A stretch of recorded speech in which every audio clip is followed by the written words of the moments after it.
The young lady was in shock and did not understand how things had come to this. The men were puzzled and frightened. They looked away. The man was frightened and shaking with fear. He was afraid to raise his head. The tension in the room was so high you could cut it with a knife.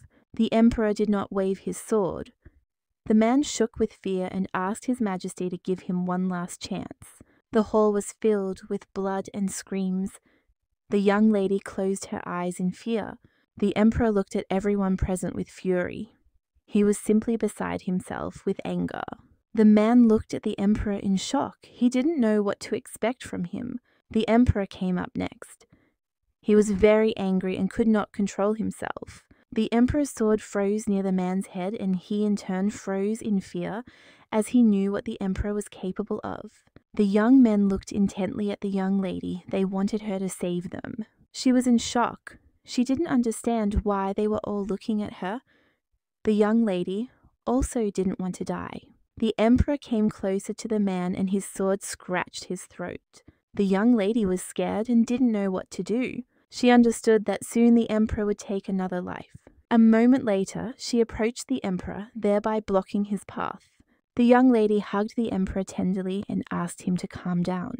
She looked closely at the emperor. She wanted to help him. A moment later, the room was filled with light and everyone held their breath. She looked at the emperor and said that everything would be fine and that he would be fine. She hugged him tenderly, thereby calming him down.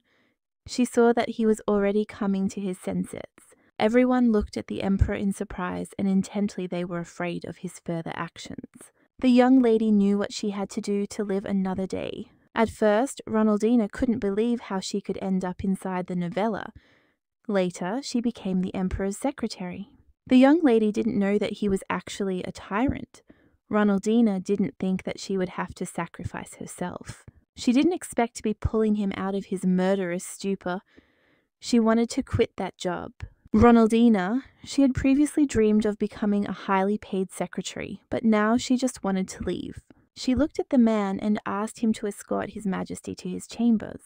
The day of the interview for the position of imperial secretary, the young lady could have remained the duke's secretary, but she wanted more. Ronaldina came closer to the carriage. She was worried about the upcoming interview. She approached the knight and said that she had come to be interviewed for the position of secretary to the emperor. Ronaldina wanted to be the right hand of the most powerful man in the empire, and therefore her salary had to be high. She knew it would bring her closer to creating a shelter for abandoned children, and a moment later she was called. The young man looked at the young lady and told her to follow him. Yusil introduced himself and said that he was the Minister of Finance. Yusil said that as soon as she passed the interview, she could immediately begin working as His Majesty's personal secretary. Ronaldina was surprised and asked if he had really said that she would be his personal secretary. The current Emperor of Evan has a strong reputation. Darren Verkenradis turned the kingdom into a great empire. Ronaldina knew it would be an honor to become His Majesty's personal secretary. She was a little confused as she had a feeling of déjà vu. Uziel asked her if he could ask her a few questions. Ronaldina said he could ask anything he wanted to know if she had ever had to save herself when confronted by a wild animal or monster. They talked for a while. He said that Ronaldina was an informed girl. Uziel looked at her and said with a smile that he was surprised that she answered all his questions with ease. Ronaldina looked at him and said that it made her distracted from the upcoming interview. He said that she had just passed the interview, but the final word was still with the Emperor. Ronaldina was surprised. Uziel, standing outside the door, told the Emperor that he had brought a challenger. The young lady was shocked. She was very scared and excited because she understood that she was about to meet the Emperor. Uziel looked at her and said with a smile that there was no need to fear the Emperor. He wished her all the best, and a moment later she entered the hall. She saw the Emperor looking at her intently. The young lady looked at the Emperor and greeted him. He looked at her and said that she could raise her head. When their eyes met, memories came to her. With icy eyes, he looked down at those who stood before him. His hair was black as ink, like the deep sea at night. His golden eyes glowed with ruthlessness. Ronaldina was surprised and did not know how to react. The Emperor looked at her intently. He watched silently. Ronaldine felt uneasy under his intense gaze. The young lady was scared and didn't know what to do. She was afraid of him and didn't know how to behave. She was frightened by his murderous gaze, since in the novella he was a tyrant. A moment later, the Emperor said that she was accepted, and Ronaldina was taken aback by his words. The young lady looked at him in surprise. She did not understand why he made a decision so quickly. The Emperor said that she could go free. Ronaldina came to her senses and moved a little. The young lady bowed. She wanted to leave him quickly. She was very scared and didn't know what to say. A moment later, she turned and walked away. Slowly, she was excited. With lightning speed, she went to the door. Because she wanted to leave quickly, she felt uneasy. Leaving the hall, she sighed heavily. Ronaldina was glad that it was all over. Uciel quickly ran up to Ronaldina. He was very worried about her. He looked at her and asked if she had passed, trembling. With fear, she said that she had passed. Looking at him, she asked if she could ask one question. Ronaldina was trembling with fear and did not know how to ask since the question was not a pleasant one. A moment later, she asked if the Emperor enjoyed killing people around him. He asked if she knew the rumors about the Emperor. She said she just felt a tense atmosphere. The young man said that this was not true, and perhaps she was simply intimidated by his charisma. Ronaldina was puzzled and did not know if this was true. She could hardly comprehend the whole situation. She understood that her friend was just a terrible liar, and it was even funny. She didn't have any hard evidence, but she could judge by the aura. She didn't want to be decapitated at work. She knew there was no way back. But Ronaldina knew she couldn't run away. Now she knew she had no choice. In the novel, there was a female propagandist. She calmed the tyrant emperor until in the end they became happy. She understood that she was an excellent secretary and everything would be fine. Ronaldina asked if she understood correctly that she was starting work next week. Uciel said that as His Majesty's personal secretary, she must be near him at all times. The young lady was puzzled as the first day of work went very slowly. The Emperor asked Uciel where the rest of the documents were. The Emperor looked closely at the documents, paying no attention to others. The young lady understood that she had to understand the intricacies of working in His Majesty's office. He said there would be a meeting soon to discuss field research. The Emperor said he needed a summary. Uciel said he would deliver his message, and since they didn't know when it would end, he had nothing planned for the afternoon. Uciel asked Ronnie if she heard that they were discussing tomorrow's meeting. Ronaldina asked what needed to be prepared. He put the documents on the table and said with a smile that there was no need to prepare anything. He said that she only needed to join the meeting as the Imperial Secretary. She was surprised and didn't understand why he would do this if he didn't even know her. The day of the administrative meeting arrived and the young lady prepared as best she could. She stood in front of the hall. The young lady was very nervous, as she did not know how others would perceive her, but she still knew she could do it. Ronaldina knew there was no turning back. A moment later, she entered the hall and saw that everyone had already gathered. She felt uneasy from the stairs. Uciel greeted her with a smile. He wanted to hold her. Looking at him, she recalled some memories, and with a smile, she greeted everyone. She looked at her friend and asked if His Majesty would arrive soon. A moment later, the Emperor entered the hall. The young people rose to greet him. The Emperor shone in all his glory. The young lady looked at him with bated breath. A moment later, he sat down at the table and said they could begin. They discussed one issue for several hours. She took notes throughout the entire meeting. Uciel told her to be sure to organize the notes she had made. The Emperor liked it when notes were short and concise.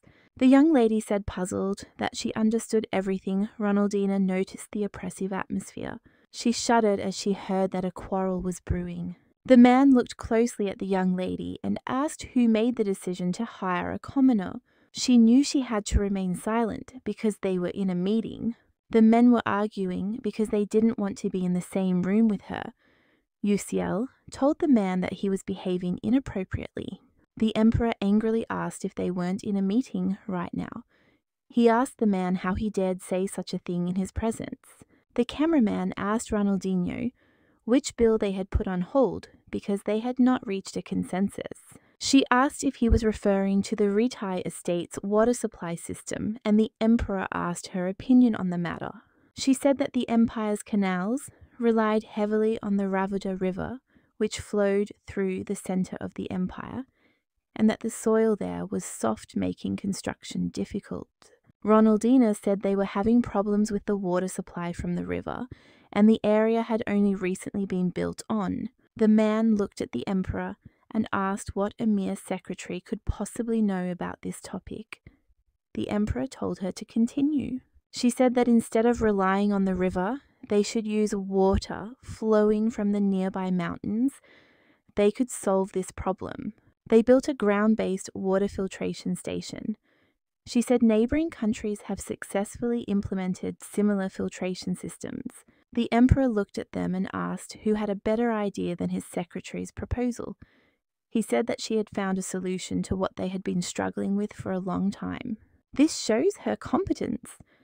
The emperor said that he chose her himself. She was shocked and did not understand how he knew that she had a solution to this problem.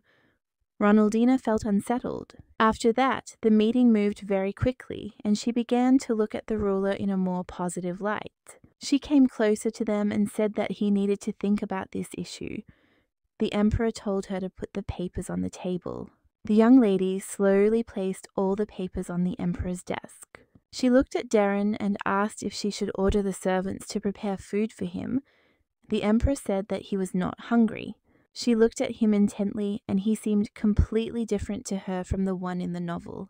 The more time she spent as his secretary, the more she began to wonder why he was considered a tyrant. One thing was bothering her a lot and wouldn't leave her thoughts. Since Darren had been drinking some strange potion, she didn't know what illness he had. The maid came to the emperor's office. Ronaldina said that a tailor had arrived to take his measurements. The emperor looked at the documents and told the maid to wait a little. She was surprised because she didn't think that trying on clothes was also his job. But on the other hand, he is the face of the empire, and he is always dressed impeccably and always neat and stylish. She looked at him intently and caught his angry gaze. The lady was taken aback. When the emperor passed by her, she became frightened. She still thought she should focus on her work. Ronaldina thought about the novel she had read and everything that had happened in it. A moment later, she looked up at her friend as she caught him looking at her. Ronaldina looked at him in surprise as she wanted to ask something. He looked at her and asked with a smile if she really wanted to say something. She asked if he had a younger sister, Usiel, smiled and said that she was much younger than him. She looked at him intently, not knowing how to ask the question. Usiel looked at her in surprise and called out to her as he saw that she wanted to ask something else. A moment later, she asked if he had grown up with His Majesty by any chance. He looked at her in surprise and asked how she knew. The young lady was taken aback as she realized that she had made a mistake, and she realized it too late. She looked at him and said with a smile that she noticed how close they were to each other, so she assumed. He said the emperor was quite a frightening man, but that didn't explain how she knew they had known each other from a very early age. She smiled and said that it was just her intuition and it had never let her down. Ronaldina was sure that this was a fairy tale world, since everything was real. And what she remembered seemed quite real, but she knew it wasn't. Ronaldina was puzzled because she didn't know if she would be able to survive in such a world. And if what she read turns out to be true, then His Majesty is definitely a tyrant. To survive, she must remember the whole plot. But unfortunately, in the real world, she read too many books. Ronaldina only knew that the propaganda girl would lead the delegation from the neighboring country. But that won't happen in the next 6 months, she said, adding that thinking about it doesn't do any good. Usiel was taking a leisurely stroll in the evening. He was wondering why she was asking such questions. He understood that she knew more about His Majesty than she let on, but Usiel thought that he was still filling his head with this in vain. Usiel told the emperor that she was the only candidate for such a position, as the emperor had forced the other candidates to run away in tears. Usiel said she met all the requirements and had excellent references. Her previous employers spoke highly of her. Yusil said that he could not work as his treasurer and secretary. At the same time, the emperor said that he did not understand why. Yusil hoped that she wouldn't leave because he understood that without her, he would be lost. Ronaldina was beginning to get used to life in the royal palace. Ronaldina wondered how many days she had worked there. They never sent her the promise maid, but she got used to doing everything herself. She thought that maybe being the emperor's secretary wouldn't be so bad. She knew that although it was a difficult job, the salary was high. She needed to tell the emperor that the people wanted an audience with him. She thought that life inside the novella wasn't so bad, after all. His Majesty wasn't such a tyrant as he was portrayed. Entering the room, she was horrified. Ronnie saw a very terrible sight. She was scared because she didn't know what was happening. She was afraid and she didn't know what to do. She saw the emperor covered in blood. It was a terrible sight. Daron swung his sword and she was horrified. She thought that she was wrong after all and that he was a tyrant. The young lady screamed because she was scared and feared for her life. She had already seen everything that she had seen. She did not expect this. The emperor looked at her intently. Ronaldina was shocked as he did not look like himself. She knew she had to run as fast as she could, but she couldn't move. She understood that at this rate he could harm her. The emperor was in shock, he said in a trembling voice that he needed to stop. She was shaking and crying. Ronaldina was afraid that he might harm her. She knew that he had 2 small bells on his desk, a small one for calling the doctor, and the other golden bell is meant to call Yusil ran into the room. The emperor said that he wanted him to take care of Ronnie as she seemed to be in shock. The young man looked intently at the secretary. He came closer to her and asked if everything was okay with her. Yusil asked her why she didn't go to her room. He said that he would take care of everything himself. He felt sorry that she had to go through this. By the time she finally collected her thoughts, it was well past midnight. She was shocked and didn't think he was such a tyrant as he was portrayed in the novel. It may be a fairy tale world, but right now it was still her reality and she was very scared. When she came into this world after her death, she was very hungry and cold. She lay on the street, slowly losing consciousness. She thought she was going to die, but fortunately for her, her saviors appeared. Ronaldina sighed heavily as she felt relief. They were real abandoned orphans, but with their help, she found a place where she could stay for a while. But the orphanage was located in the slums, where scammers use the children for their own purposes. She was an adult trapped in a child's body. The children she was with were innocent. She had to do something. Realizing that secretaries received high salaries, she stirred up her memories of the past and began to study with all her might. And for the next 16 years, she began working as the Baron's secretary. She rose slowly until she became the Duke's secretary. She was able to save children from an orphanage. Ronaldina dreamed of giving them a new life. When Modena took her from the shelter, she began to dream. She wanted to take the money and save not only the children around her. The young lady looked at Ronaldina and asked if she was okay. She looked at the girl in surprise as she looked like her friend. Ronaldina asked who she was as she had not expected to see anyone in her chambers. The girl said that she wanted to come earlier, but the parliament was still hesitant. She couldn't believe that there were people like that who made all the important decisions for them. Mevin Moella introduced herself and said that she was a maid of honor. Ronaldina said that she had heard that she was supposed to come. Mevin said she heard that something bad happened to her this afternoon. Ronaldina thought that the palace was the safest place in the empire. She said that she doesn't want to leave yet, because there is a lot of work and the salary is really high. She wanted to open an orphanage for abandoned children, but that would require a lot of money, and being the emperor's secretary was the highest paying job. Mevin told Ronaldina with a smile to carry on as Ronaldina now has her. She said with a smile that she knew all about court gossip. Ronaldina said with a smile that she felt better now. In fact, the maid really did turn out to be helpful. She kept her in such tension that she didn't have time to process what had happened. Thanks to the maid, she felt much better and she was glad about it, since she had had to go through a lot. The maid wished her mistress good night. Ronaldina answered her with a smile and wished her good night. She hoped that everything would get better and that everything would be fine with the emperor. She was shocked because she did not know that His Majesty suffered from post-traumatic stress disorder. Yusil said he couldn't go into detail, but His Majesty suffered from nightmares caused by childhood trauma. His symptoms worsened, hallucinations appeared, causing his world to become distorted. The emperor took medicine to effectively perform his duties. The medicine is made from various poisonous herbs. It causes damage to the body, so he takes it only when he feels the effects of the drug are starting to weaken. This meant it was difficult to tell when the medicine was starting to wear off, and Ronnie was scared and didn't want to be alone with him. Entering the office, she was surprised, since there was no one there. She realized that something was wrong. She looked around the office in surprise, as it was suspicious that there was no one there at such a time. A moment later, she saw the emperor lying on the floor. She came closer to him, asked if he was okay. She was worried about Darren. She touched him and saw his angry look.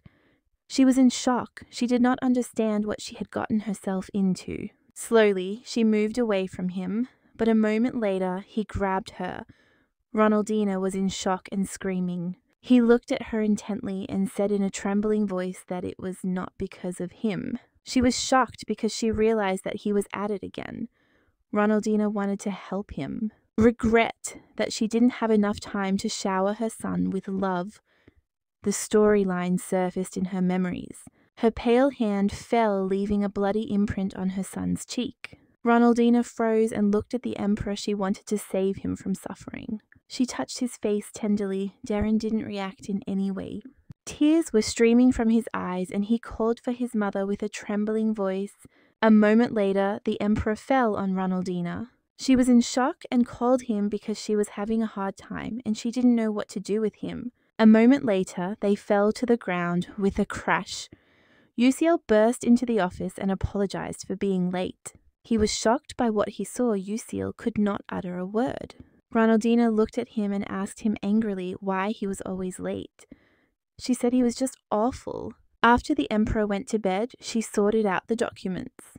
Yusil said that it seemed the emperor had developed an immunity to the medicine, and they would have to look for another drug. She understood that they would also need to find a way to calm her down. Yusil looked at her and asked why she didn't take a week off. She looked at him in surprise. She asked if he had the right to do such things. He said that he was sure this situation would affect her mental health, and he would take care of her duties while she rested. Ronnie knew that if she refused, he could change his mind. She said that she would take a break. While on vacation, she thought about the emperor's condition. Ronnie knew it had something to do with his mother. She was curious about what had happened, but Ronnie didn't dare ask. She knew he was cheerful and playful, but then everything changed. He rushed with a smile because he was sure that she would like it. But a moment later, he was enveloped in darkness, and he felt scared and uneasy. He looked into the darkness, dumbfounded. It was frightening. A moment later, he saw his mother Darren staring at her. She slowly approached him, hugging and talking to him. She whispered in his ear that it was all his fault. He was scared. The emperor woke up breathing heavily. He woke up from a nightmare. He was in shock because he had a nightmare. It was hard for Darren. Yusil looked at the emperor and asked if he was okay. The emperor looked at his friend. The emperor knew that if Yusil was here now, it meant he had been gone too long. The emperor looked at his friend and, puzzled, said that something was wrong with him. A moment later, he noticed that someone was missing. Darren asked where his secretary was. Yusil said that he gave her a week's break. The emperor was shocked. Looking at the emperor, he said with a smile that he was already working for 2, so he had no need to worry. The emperor looked at him and asked why she was absent. Yusil slowly handed him the documents. He said the emperor attacked her while he was unconscious, but luckily no one was hurt. The emperor was shocked. He looked at his friend and told him to repeat it. Daror was in shock because he realized that he had tried to harm his secretary, and she had taken a week off. His hallucinations did not stop until he saw blood. Yusil said that he appeared right after he lost consciousness. When he first arrived, he was already asleep. The emperor was in shock. He did not understand how he was able to fall asleep. right away. Darren did not know if this was possible, but he remembered something, and these memories made him feel sad. Lucretia was the name of the emperor's mother, and she was sad that she could not give her son more love. She searched slowly and for a long time, but apparently there was no information about the emperor's childhood. Ronaldina remembered the emperor's sad face. She wanted to help him. There are absolutely no records left about the former king and queen. Either she did not search well, or all the information was destroyed. She didn't understand why they did this, but still Ronnie didn't give up and continued searching. She ended up spending a whole week researching the emperor's past. Entering the office, she asked how the emperor was feeling. She felt awkward around him. The emperor was surprised that she returned. Darren thought that she would run away after everything. The emperor looked at her intently. He still could not believe that she had returned. She looked at her, asked if he wanted her to do something. The emperor said that was not quite true. She knew that, of course, he wasn't worried about her. A moment later, she saw a folder of folded documents. The young lady was very surprised. Uciel did everything while she was away.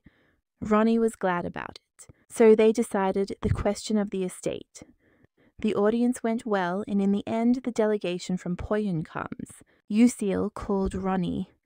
He said with a smile that they hadn't seen each other for a long time. He asked if she had managed to rest. She looked at him in surprise and asked what it all meant. He said that his heart was in his mouth.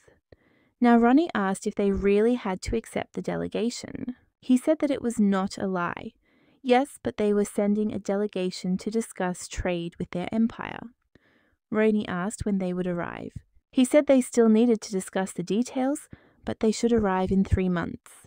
In the book, the main character visited Avernus during the arrival of a foreign delegation. She thought that perhaps this was it. However, she knew that Poyon was an island. Ronnie wondered if the propagandist was from there. Uciel said that this is why they are holding urgent meetings today. He told the emperor that he must prepare. The young lady looked at them with puzzlement. Ronaldina knew what awaited her. The young people quarreled and said that they did not need to improve their relationship with them. They claimed that Poyon was just an unknown island and they had nothing to gain from establishing connections. The young people said that they should not be prejudiced by the fact that it is a small island. Ronnie looked at her colleague and asked what he thought about it. He said that he was thinking about it now. The emperor looked at his secretary and asked if everyone had spoken. She looked at him in surprise. The emperor said that they could discuss everything when the delegation arrived, but now he only needed their opinion. The emperor looked at the treasurer and secretary and asked what they thought. They said with a smile that they agreed. Ronnie did not quite agree. She said that not much was known about the island because it was closed off from the world. But from what she had heard, there was one similarity.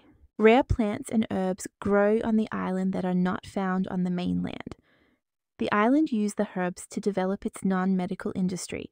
If they could establish contact with them, their medical industry would advance greatly. The men said that this was not enough to sign the consent form. She knew some people were grasping at straws for this opportunity. She saw people dying of disease in the slums. The elite might not notice. They definitely need medical advances. She knew that it would be beneficial to the people of the empire. The emperor looked at everyone present and said that the votes were divided. The emperor said that he would wait and see what they wanted to discuss during the negotiations, and with that he closed the meeting. She understood that everything had not gone as expected, and in order to survive, she needed the propagandist to arrive as soon as possible. Uziel looked at her and asked how she knew so much about Poyuno. She said she'd read a book about islands a couple of years ago, and it had information about the island. He smiled and said she must have a good memory. She told him with a smile to stop flattering her as there was no point in it. She knew she had a lot of work ahead of her, but Ronaldina was not going to give up. The next thing she had to do was prepare everything for the banquet. Uziel looked at her and said that there was something she needed to do. He said that the emperor wanted her to organize a banquet. He said that the emperor knew that Parliament had claims against her, and this was a great opportunity to prove them wrong. After the reign of Darren Vercandus, Avernus Once a small kingdom has grown into a vast empire. No one dares to go against him, and neighboring countries send gifts every year in memory of the day when Avernus became emperor.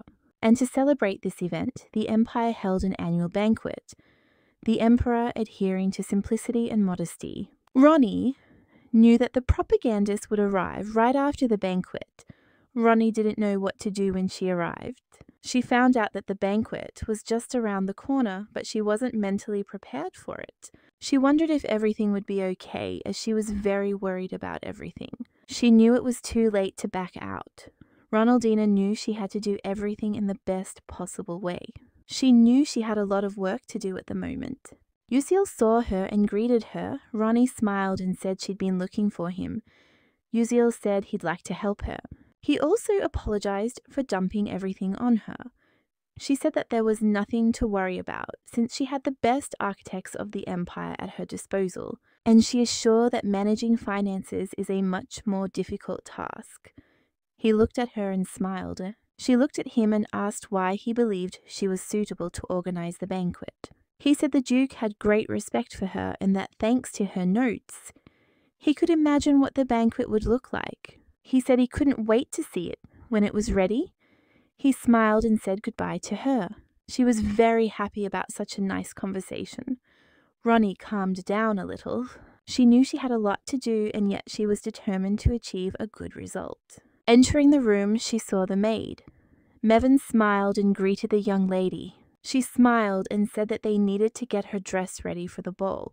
Ronnie froze in surprise as she had completely forgotten about it. Mevin looked at the young lady and said that she came from a family of fashion designers.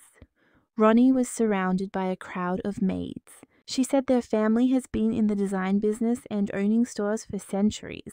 She said with a smile that the young lady was in good hands and she would make the perfect dress for her. Ronnie was surprised. Mevin said that once they took her measurements, they could evaluate the options offered and choose a clothing style. They could have chosen something luxurious since this was, after all, an imperial banquet. They thought they could settle for mystery and innocence. Mevin said that since she was His Majesty's secretary, they could choose a formal style. This would add insight and confidence to her image. Ronnie asked if she was sure she could do it. The day of the banquet arrived, and Ronnie hoped that His Majesty was already inside. The young people discussed the palace and said that it would be a shame if everything were as miserable as a year ago. They hoped that the banquet would not last too long, as previous banquets had not been very impressive. A moment later, everyone saw the magnificent statues, and the guests were amazed. This is a palace, a place where many luxurious balls were held in the past, but the palace had its flaws. Mevin was surprised to find that the damaged areas were covered with brightly colored curtains, and strategically placed light fixtures gave the room an otherworldly feel. The young people were discussing the banquet. They hoped that in the future the emperor would hold such banquets. They also said that the secretary had done all of this. Ronnie was puzzled, as organizing a banquet is not an easy task. Sometime later, the emperor appeared in the hall. Everyone looked at him intently. Ronaldina looked closely at the emperor. He was beautiful. She was puzzled because she had not realized this until now. But His Majesty was able to win the trust of his people. She wondered if he was the terrible tyrant she had read about in the novel. She wondered if he, the emperor, was loved by his people, or if he was an emperor suffering from childhood trauma. She stared at him, wondering who he really was. The emperor looked at them all and thanked them for joining him today. Ronnie was surprised, as she didn't expect that this would be all he would say at the banquet. A moment later, music filled the hall and the guests were enjoying the banquet. The young lady looked intently at the guests enjoying the banquet and at the emperor. He looked at her. She knew she shouldn't break eye contact. A moment later, the venerable partners of the empire were greeted, and Ronnie knew she was saved. Devon Piff greeted the emperor. He said that he was one of those who served the emperor. The man was a far-sighted businessman with a rich biography. While they were talking, Ronnie watched them. She noticed that he was a pleasant conversationalist, and the lady who was next to him was his daughter. Verica Piff greeted the Emperor Devon. Piff said that this time the banquet looks different from last year.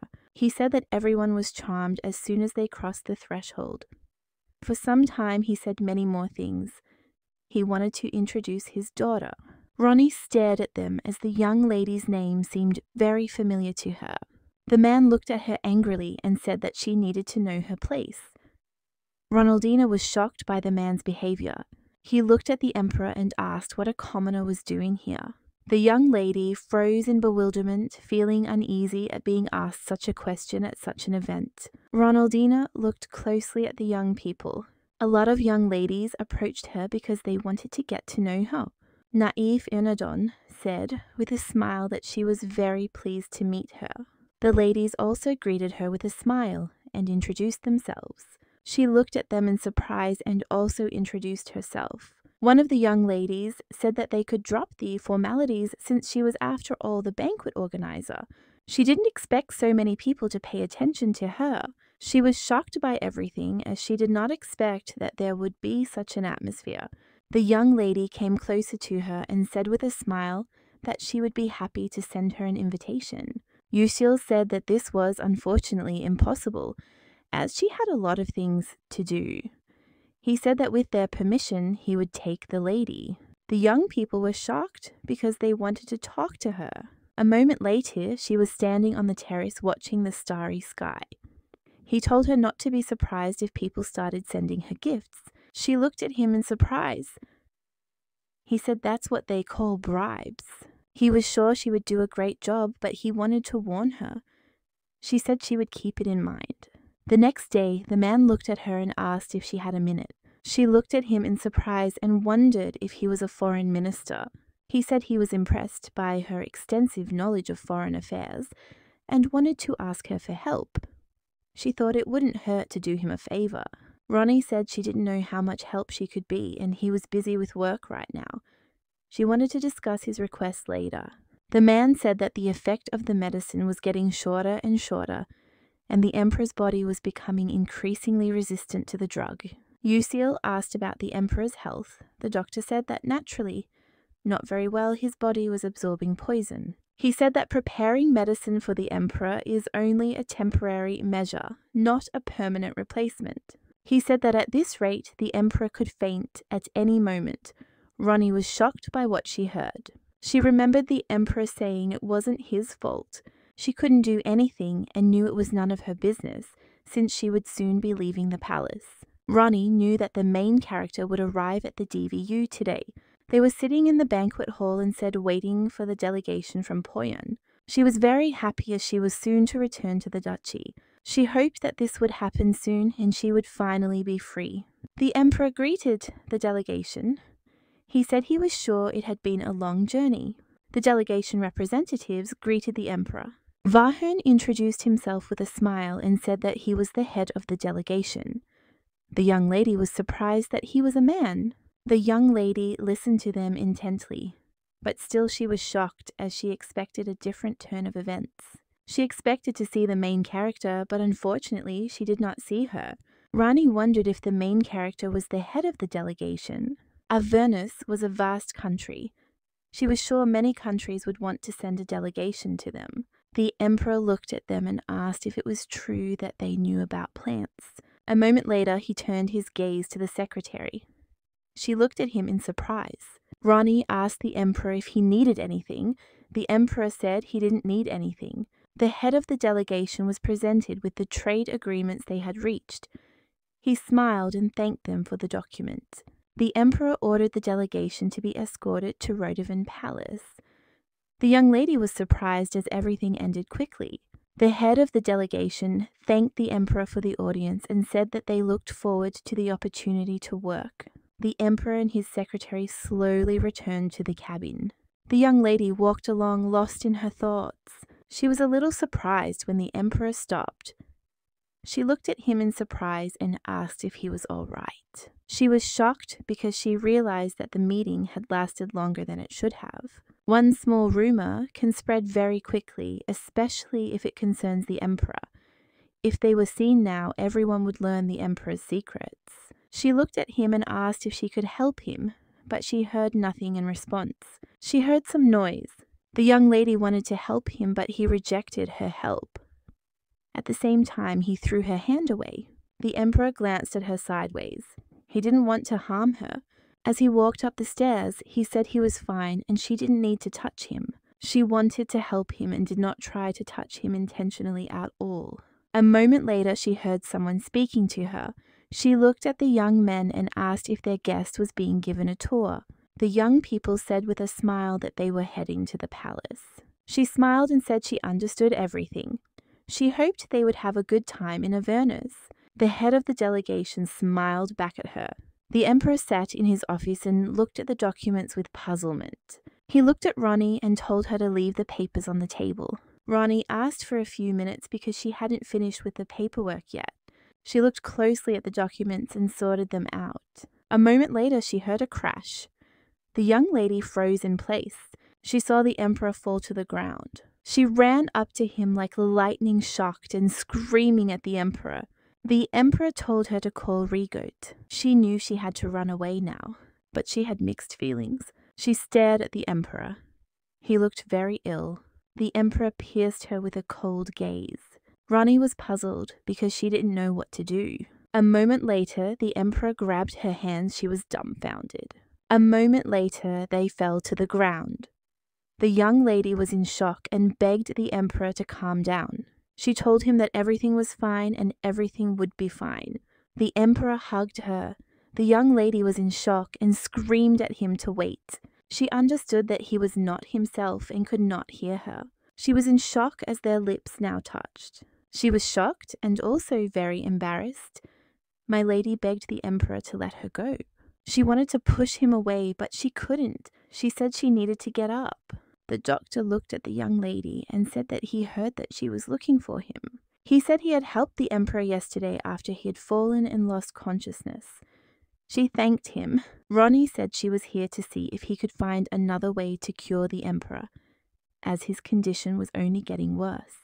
He asked her if she meant to say that the island contained many plants and medicinal herbs unknown on the mainland. She replied that the head of the delegation had told the emperor so. The doctor said it would be wonderful if they found useful and medicinal herbs. She said they might as well end up empty-handed. The doctor said that even if she gets hurt, they will still collect important information. The doctor said that there was something special about the drugs being developed. They were traumatic to the body and had unpleasant side effects. He said that since the emperor's life was at stake, they must do everything in their power to find the necessary medicines. He looked at her and asked if she had told the delegation they would be visiting. She sighed heavily as she had forgotten. A moment later, they saw the head of the delegation. They watched him in surprise. A moment later, they slowly approached him. Ronnie introduced herself again. The head of the delegation smiled and said that he remembered them, and he also asked what issue they had come to him about. Ronnie asked if he could introduce them to an expert on plants and herbs, and it will be good if he has knowledge in medicine. He smiled and said that they had come to the right place, as he knew a lot about medicine and was well versed in botany research. Some time later, they were sitting in the room and discussing pressing issues. The doctor looked at the chief and said that what they were about to say should remain between them. The chief agreed. The doctor hesitated a little, as he did not know where to begin. A moment later, he said they had business and it was related to the injury. The chief looked at the doctor in surprise and asked why he'd stopped talking mid-sentence. The doctor asked them to swear him to secrecy. The chief asked if he needed to sign anything. Ronnie was shocked, looked at the doctor in surprise, and asked if he wanted the chief to sign a non-disclosure agreement. The doctor said it was just for peace of mind.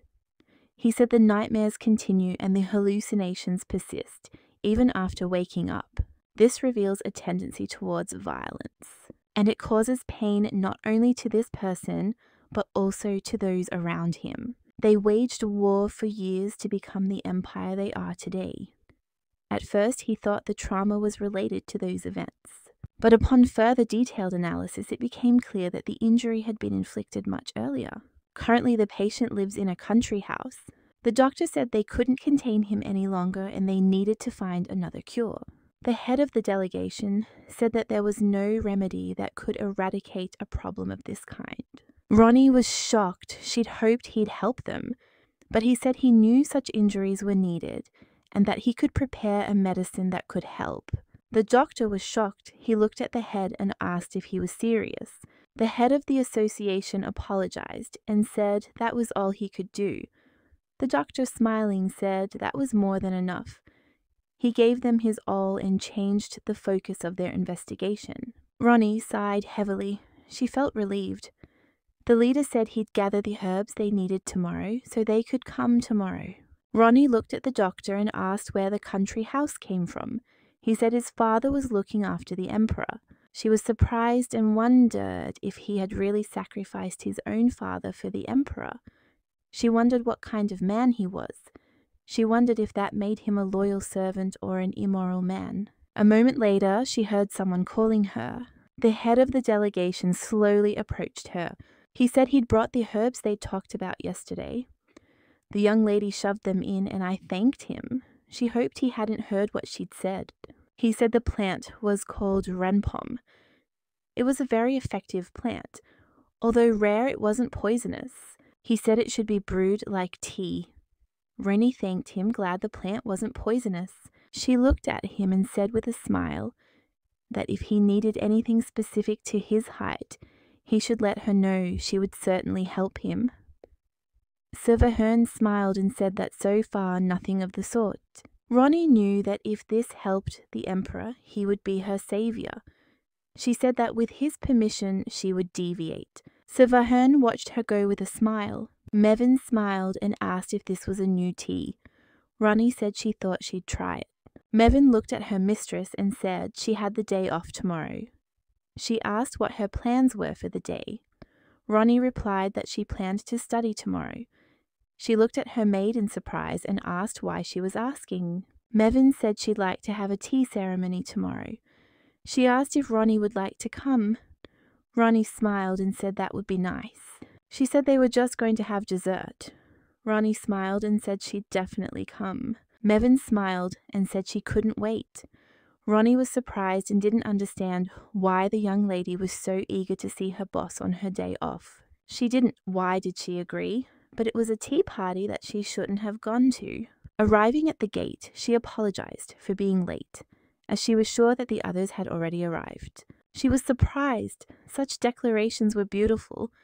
She knew they were considered fashionable for a reason. She looked at everything intently and with surprise. A moment later, she saw a familiar girl. Ronnie was surprised and did not understand why the girl decided to sit opposite the place of honor. The young lady looked intently at Ronnie with a smirk on her face. Ronnie felt uncomfortable in this environment. Verica watched Ronnie closely. A moment later, she said with a grin that there was hair on her lips. Moments later, Verica turned to Ronaldina and asked if she was by any chance His Majesty's personal secretary. The young lady said with a smile that it meant something. A moment later, she asked if Ronaldina was a commoner. The young lady said she was sure His Majesty had hired a commoner. She was surprised and asked Ronaldina with a grin what trick she had used. The young lady asked Ronnie with a smirk if she was listening to her. Ronnie wanted to play with them a little. She looked at the young lady with a smile and asked if that was all she wanted to tell her. The young lady looked at the secretary with disdain and asked if she was listening. She held a cup of tea behind her back. Ronnie screamed unexpectedly to everyone. The young lady was surprised. She looked at Ronnie and asked why she was screaming. At that moment, she remembered something. The villain who was constantly in the way of the main character, Verica Piff. Ronnie was sure she was egging others on. The young lady looked at Ronnie and asked if she was threatening her. A moment later, the cup fell to the ground. Ronnie was surprised as the young lady had dropped the cup herself. Ronnie knew the young lady shouldn't blame her for that. Verica looked at Ronnie and said that this was absolutely not the atmosphere for enjoying tea. Verica said that Lady Serena had soiled her dress, and Lady Ronaldina seemed to look shocked. Verica asked why they didn't finish their tea. She looked at Lady Modella and asked if she objected. Lady Modella angrily said that she completely agreed. Lady Serena looked at Verica. She was shocked by everything that had happened. Verica came closer to Ronnie and said with a smile that it was nice to meet her. A moment later, Verica said with malice and a smirk that Ronnie's work belonged to her. Ronnie was surprised by what she heard, but she didn't react in any way. Lady Medela approached Ronnie. She was shocked by what had happened. Serena was very angry. She looked at Ronnie with fury. Ronnie was shocked. She wondered if they were really enemies after all this. Mevin tearfully apologized to Ronnie. The young lady looked at the lovely ladies and smiled, telling them not to worry. It seemed a bit pushy at first. More, next time, they were also very glad to meet her. Mevin was furious. She said that Verica had been pursuing His Majesty for a long time. Mevin said she's been trying to tease everyone ever since she was denied the position of His Majesty's secretary. But there's little they can do. The Piff family has deep pockets. Mevin said, puzzled, that this was not how she had imagined Ronnie's first tea party. Ronnie, smiling, said that everything was fine. Ronnie was taking a leisurely stroll in the evening. While walking around the palace, she noticed a guard. She was very glad that she wore the shawl. She slowly walked back to her room. She was in a good mood because the walk helped her clear her head, but she still wondered who this Verica thought she was. Ronnie interacted with a miniature panther statue. She couldn't believe she'd managed to attract the villainess's attention. She was happy to take care of His Majesty. Once they found the cure and the heroine made her triumphant appearance, then she was going to leave. She wanted to check the top floor. As she walked up the stairs, she noticed the guard was sleeping. She didn't want to wake the knight. She just wanted to pass by him unnoticed. She successfully passed it. She was surprised because she noticed that it was too quiet. She felt like something was wrong. She saw nothing. The young lady wondered if this was an abandoned part of the estate. A moment later, she saw the light. I should have been relaxed because I saw the light. She knew that a great threat lurked within this dark castle. An unstable and dubious kind of threat. The Emperor, his voice trembling, said it wasn't his fault. He told her not to come any closer and to leave, and generally to stay away from him. A moment later, tears began to flow.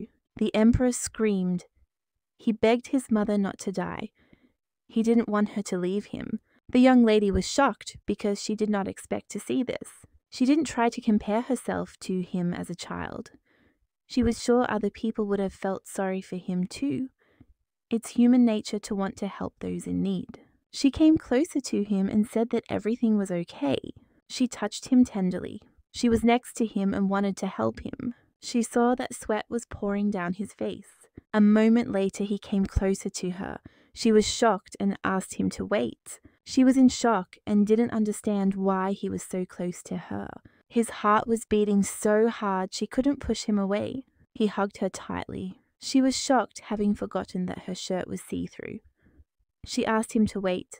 The young lady was shocked and asked why he was touching her like that. Ronnie wanted him to just kiss her and be done with it. A moment later, their gazes met. A moment later, he kissed her. She could smell his skin. She was so nervous she could barely breathe. A moment later, he lost consciousness. The young lady looked around. She realized that they were in his chambers. The young lady slowly pulled him closer to the bed. She regretted not taking the time to exercise as the Emperor was very heavy. She was surprised and wondered how he could have fallen asleep after such a kiss. Her heart was still pounding. A moment later, he grabbed her hand. She was in shock because she was very scared. Ronnie was surprised and didn't understand why he was doing this to her. The young lady sighed heavily. She stared intently at the Emperor. Sitting next to the Emperor, she noticed that the stars weren't visible from his window. Ronnie wanted to leave as soon as he fell asleep. She was very tired. Ronnie thought she must have simply spent too much energy putting him to bed. Early in the morning, the Emperor woke up. He felt very calm, but he was still surprised as he was sitting on the floor. He wondered if he was experiencing a blackout, but he still felt no pain. He felt very relaxed. The Emperor understood that it was time to get to work. A moment later, he saw that he was holding someone's hand. He looked intently at the young lady next to him, surprised as he hadn't expected to see her by his side. Ronnie slept peacefully next to him. He was shocked because he realized he hadn't let her leave. He hoped he hadn't held her hand too tightly. He was confused because he had told the guards not to let anyone in. He wondered if he should punish them for neglecting their duties. He looked closely at the young lady. The emperor wondered if she had helped him again. He didn't want her to suffer because of him. The emperor slowly lifted the young lady, wanting to carry her to the bed. He carried her in his arms, and he was very surprised because she was very light. He was surprised and didn't understand why her touch didn't repel him. He looked at her intently. The emperor was surprised as he had never looked at anyone so closely before. The young lady slept peacefully in bed. She was in shock, realizing she'd fallen asleep like a baby on the emperor's bed.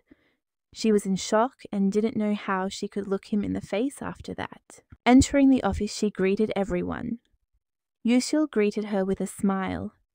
He said that His Majesty had told her she was late.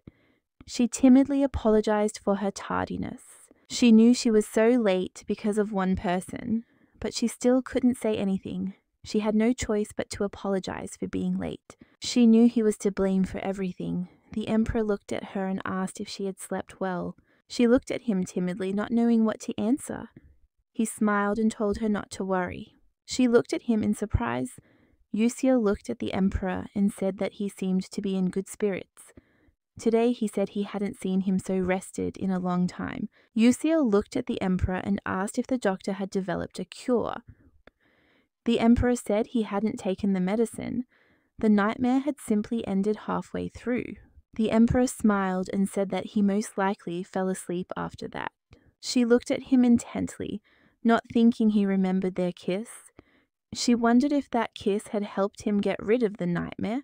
The emperor looked at her and said that he had not slept long. Yusil looked at the emperor, asking if they could figure out why the nightmare had ended. The emperor knew that would be very difficult. Yusil looked at the young lady and said that the administrative meeting would be held this afternoon. He left the materials on her desk. He asked her to read them before the meeting. The young lady said she would do everything. The man looked intently at the emperor and said that he should find himself a wife. He said that marriage is an important factor for the imperial family. They begged him to at least look at the list. For some time, they listed the young ladies and said that they were not only beautiful, but also smart. Rani listened to them, but she didn't feel very comfortable. The man looked at the emperor and asked him to look at the list.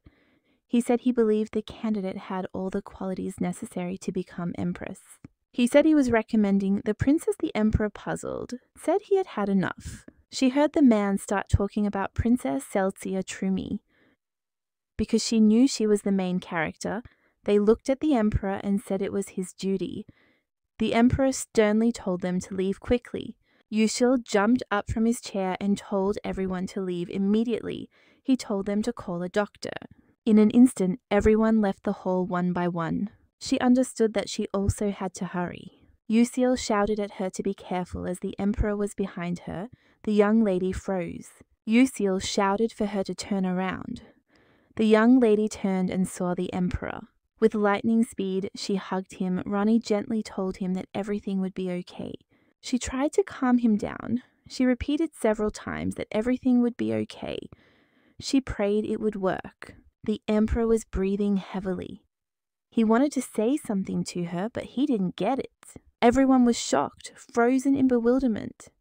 They couldn't understand how this was possible, since no one had been able to calm the emperor down before.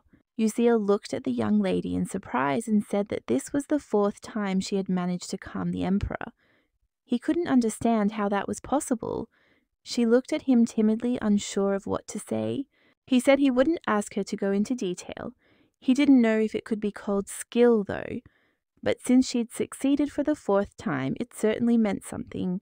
He looked at her and said that he knew it was a huge request, but he still asked her to take care of His Majesty. Ronnie was shocked. Ronnie said the emperor relaxed when she hugged him. She was sure it would work next time. He said His Majesty preferred people to keep their distance. Yusiel looked at her and said he was willing to give her a raise. She timidly said it wasn't about the money. What frightened her was that the emperor was very persistent. But then he didn't remember anything. He looked at her and said that he knew that calming His Majesty was not an easy task, but they were now grasping at any straw. Ronnie looked at him and asked if he could give her a day to think about it. She was furious because she knew it wasn't her job to calm the emperor down. She knew it was the heroine's job. She knew he'd never meet the heroine at this rate. The empire will be in danger if they don't find a way to appease the emperor. She wondered if perhaps she should leave the empire after all, but she knew moving to another country wouldn't be easy. Ronnie knew she had no choice but to accept the offer. The emperor looked at her and asked if it was she who had put him to bed. She looked at him in surprise as she didn't know what to answer. Rani didn't know if she should tell him everything. Rani didn't know how to do this, since she couldn't say she'd read about it in a novel. The emperor looked at her and said it was all right, as he simply wanted to know how he'd fallen asleep. That was all. The young lady looked at him in surprise. She looked at him and asked if this meant he no longer needed her help. The emperor said he no longer needed her help. Ronnie looked at him and said she understood everything. She knew he would answer that way. She knew it was a good thing, as it was time for her to get back to work. She checked her notes and saw that His Majesty was soon to attend a banquet to celebrate his birthday. She looked at the emperor and said they needed to go to the main drawing room. He had a suit fitting in a few minutes. Sloppy lately. Yusiel looked at her and asked if she had thought it through. Ronnie looked at him and said she had intended to give him a positive answer, but it seemed the emperor had other ideas. He said he knew the emperor would react that way, as he had a tendency to want to do everything himself. But he still said they might need her help until they developed new treatments. She looked at him and said with a smile that she understood. A moment later, a doctor came to them and asked where the emperor was. He said he had prepared another medicine. She looked at the doctor and asked about side effects. Ronnie was worried that the medicine might harm the emperor. The doctor said he didn't think they would be the same as he hadn't added any poisonous herbs. He had great hope that the new medicine would work and help the emperor. The doctor looked at them and asked if they could give the medicine to the emperor. He looked at them and asked them to let him know if it worked. Yusiel said that of course they would do everything and let him know. Ronnie said she hoped everything would work. It took them 2 days to see if the new drug worked. The emperor, in a rage, shouted for a doctor to be called immediately. She was shocked because she noticed that the new medicine did not work. Yusiel looked at them and said he would call the doctor. He told her it was time to leave. Ronnie stared at the emperor. She knew that only she could help him now. She knew she shouldn't help because he said he didn't want to. But she still knew that the medicine didn't help. The emperor told her to hurry and leave immediately. He told her to run. The young lady came closer to him. He was shocked and didn't understand why she was approaching him. He shouted angrily at her to leave as he did not want to hurt her. She came closer to him and angrily told him he couldn't handle it on his own. The emperor was shocked as he hadn't expected her to act like that. She looked at him and asked furiously how he was going to cope with everything on his own if his body had become resistant to the medication.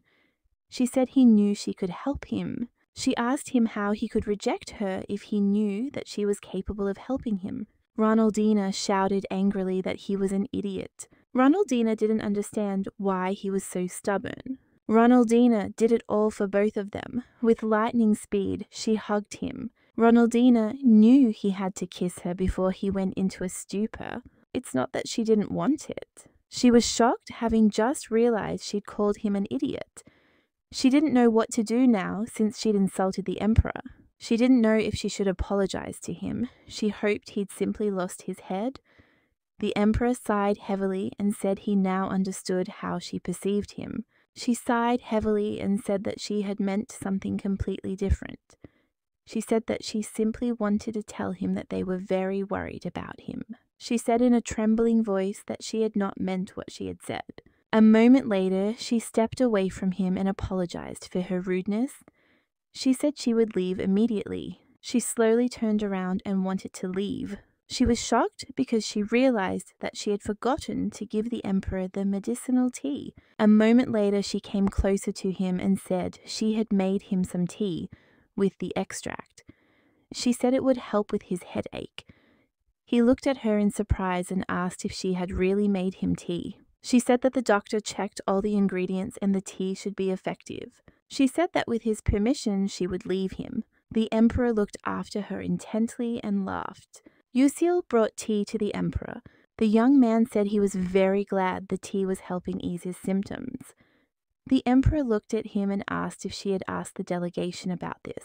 He said Ronnie had made a suggestion to the doctor. The new medication hadn't helped, but the tea seemed to be effective. The young man said it was a shame they couldn't tell Ronnie about it, as it was her day off. The emperor looked at him and told him to inform the delegation that they would like to buy it wholesale. The young man smiled and said he had already done so. The emperor looked at him intently. He remembered her saying that the tea had to be effective. He noticed that at one moment she was trembling with fear and at the next she was full of confidence. The emperor was surprised that she was next to him. One day he found her sleeping next to him. He remembered her asking him how he was going to cope alone. The emperor was still unsure whether she was watching over him or scolding him, but he still wondered how she had managed to put him to sleep. The emperor looked at his friend and asked if he considered him an idiot. The young man looked at the emperor in surprise. A moment later, he smiled and said that it was indeed so. He said that few understood it, but it was true. Yusil looked at the emperor with a smile and asked who had told him this. She looked at the young ladies in surprise and asked if he had really said that. The young lady smiled shyly and said that he looked down and then said, she said embarrassed that he had said he was blinded by her beauty. She smiled and said that he had said it exactly like that. After Mevin's tea party, she received a new invitation. The tea party consisted of several ladies she had already become friends with. The young lady smiled and said she couldn't believe he had confessed his love to her. She smiled and said that they had been dating ever since. There were only 5 of them, but they always managed to have a good time. There is another girl she considers a friend like Mevin. Illy Roatmill was having a tea party today. Illy looked at Ronnie and asked if she was dating anyone. She smiled and said that it was impossible for gentlemen to leave a beauty like her. The young lady sheepishly said she was too busy with work to date anyone. She understood it was a matter of survival. She was simply happy to be alive. The young lady smiled and said that she had beaten all her competitors to become His Majesty's secretary. A moment later, she was asked how she found working with the Emperor. Mevin said that Illy treated His Majesty with the utmost respect. The other ladies said that was disrespectful, as they all knew she was in love with the Emperor. The lady smiled and said she understood. Why, since the Emperor was perfect in everything, Ronnie was shocked as she realized Illy had feelings for the Emperor. Illy always talked about the Emperor during their meetings. Ronnie pitied her as the Emperor was destined to be with Celsia. Yusil smiled and told the Emperor that he was showing signs of recovery, all thanks to Ronnie. He said he had decided to conduct an experiment. He said he would first try to hold him by the arms and legs once he lost consciousness. The Emperor looked at the young man in surprise and asked if he even considered him his Emperor. The young man said that first of all they needed to try something. Now the Emperor looked at him in surprise and asked what he was doing. Yusil replied that it meant he still disliked human touch. The young man smiled and asked the Emperor if a hug would be better now. The Emperor angrily told him not to even dare think about such a thing. The Emperor shouted at him to stop and stay away from him. Yusil realized that it seemed that His Majesty didn't like hugs either. He looked at the Emperor and said that they would invite assistance tomorrow. The Emperor looked closely at the young man and said that he definitely did not consider him his Emperor. She sat at the tea party and had a good time. She hoped that everything was all right in the palace. She entered the office and greeted them. She looked at the Emperor in surprise as she saw that the situation was not very good. The emperor looked at her and said that the report she had submitted needed revision. He said he wanted her to redo it. She looked at the emperor and said that he would certainly do everything. She noticed that Lord Vadanet had brought His Majesty's personal staff and knights. She was surprised and didn't understand what he was trying to do. She understood that this could distract the emperor from what had happened yesterday. Uziel approached her and asked with a smile if she had managed to rest a little. She said she'd rested and asked what was going on. The young man looked at her and said he'd forgotten to tell her. He said they'd taken her advice seriously and decided to conduct an experiment. She looked at him in surprise. He said that His Majesty still refused to touch other people, so they were trying to find a way to make him feel comfortable. She looked at him in surprise and asked if they were really experimenting on His Highness like this. He smiled and said it was the only way to find out. He said the knights here were the best of the best. His Majesty's maid and butler were also present. He smiled and said that his secret was safe with them. The emperor angrily called his friend. A moment later, the emperor said he began to see black shadows. Everyone froze. The young man looked at everyone present and said that they should all stand in a row and embrace His Majesty. The maid approached the emperor and said that she would put her hand on his shoulder. She was puzzled as he looked at her with a cold and angry gaze. The emperor said he could still see them. Konuknaya was a little shocked and didn't know what to do. The young man said that it turns out it doesn't work. Ronnie looked at him and asked if he knew it wouldn't work. He smiled and said it was just a hunch. She looked at him and asked if they really needed to do this. Ronnie said even she could see. His Majesty wasn't happy about it. He smiled and said they wanted to see if it would make his hallucinations go away. He said he had to admit he was interested in it personally. He looked at her and asked if she wanted to try. The young lady was surprised as she was not particularly eager to approach the emperor. She somehow forgot that the young man could be quite persistent. Ronnie walked leisurely toward the emperor. She looked at the emperor and said she would participate in the experiment. She timidly said it wouldn't take long. A moment later, she came closer to the emperor and hugged him tenderly. She was in shock because she forgot herself for a moment. She should have approached him carefully, not hugged him right away. She was sure he wouldn't like it. She wanted to let him go right away. But the emperor didn't want to let her go. He was very surprised. Ronnie let go of the emperor, but he took her hand in turn. She looked at him in surprise. He looked at her in surprise and softly said that he was very interested, as the hallucinations had disappeared. She looked at him in surprise and asked if this meant he had overcome his trauma. He let go of her hand and said he wasn't thinking about it. It was probably only temporary. The emperor looked at everyone and said the experiment was over and they could all go as he couldn't concentrate on his work. She realized he didn't seem to need her help. The young man looked at everyone and said that this wouldn't do as he wanted them all to stay here for now. He said they should conduct one more experiment once His Majesty had lost consciousness. The young lady was shocked as she realized he was truly something special. Moments later, the young lady asked if the delegation from Austin had arrived. He looked at her in surprise and asked if she was going to hit him. Now, she looked at him in surprise and said she didn't know. Uziel said that, due to the visit, their administrative meeting had been rescheduled for the afternoon. Ronaldina was overjoyed. She looked at the young man and asked if they had come to discuss the Trigger Van Way. He looked at her in surprise and asked how she knew. Ronaldina looked at him and said with a smile that anyone would know. Since the Empire lacks a proper trade route due to their decree, she said that protecting the Trigovan route would solve their problems. Avernian Empire is vast but located on the eastern part of the continent. Ronaldina was surprised as she noticed that the young man was a skilled artist. Uziel said other routes were dangerous and too expensive, but this one ran through the middle of the continent. If they could reach it, it would open the possibility of expanding trade with other countries. He smiled and said that the empire was great, but that it would allow them to grow in other ways as well.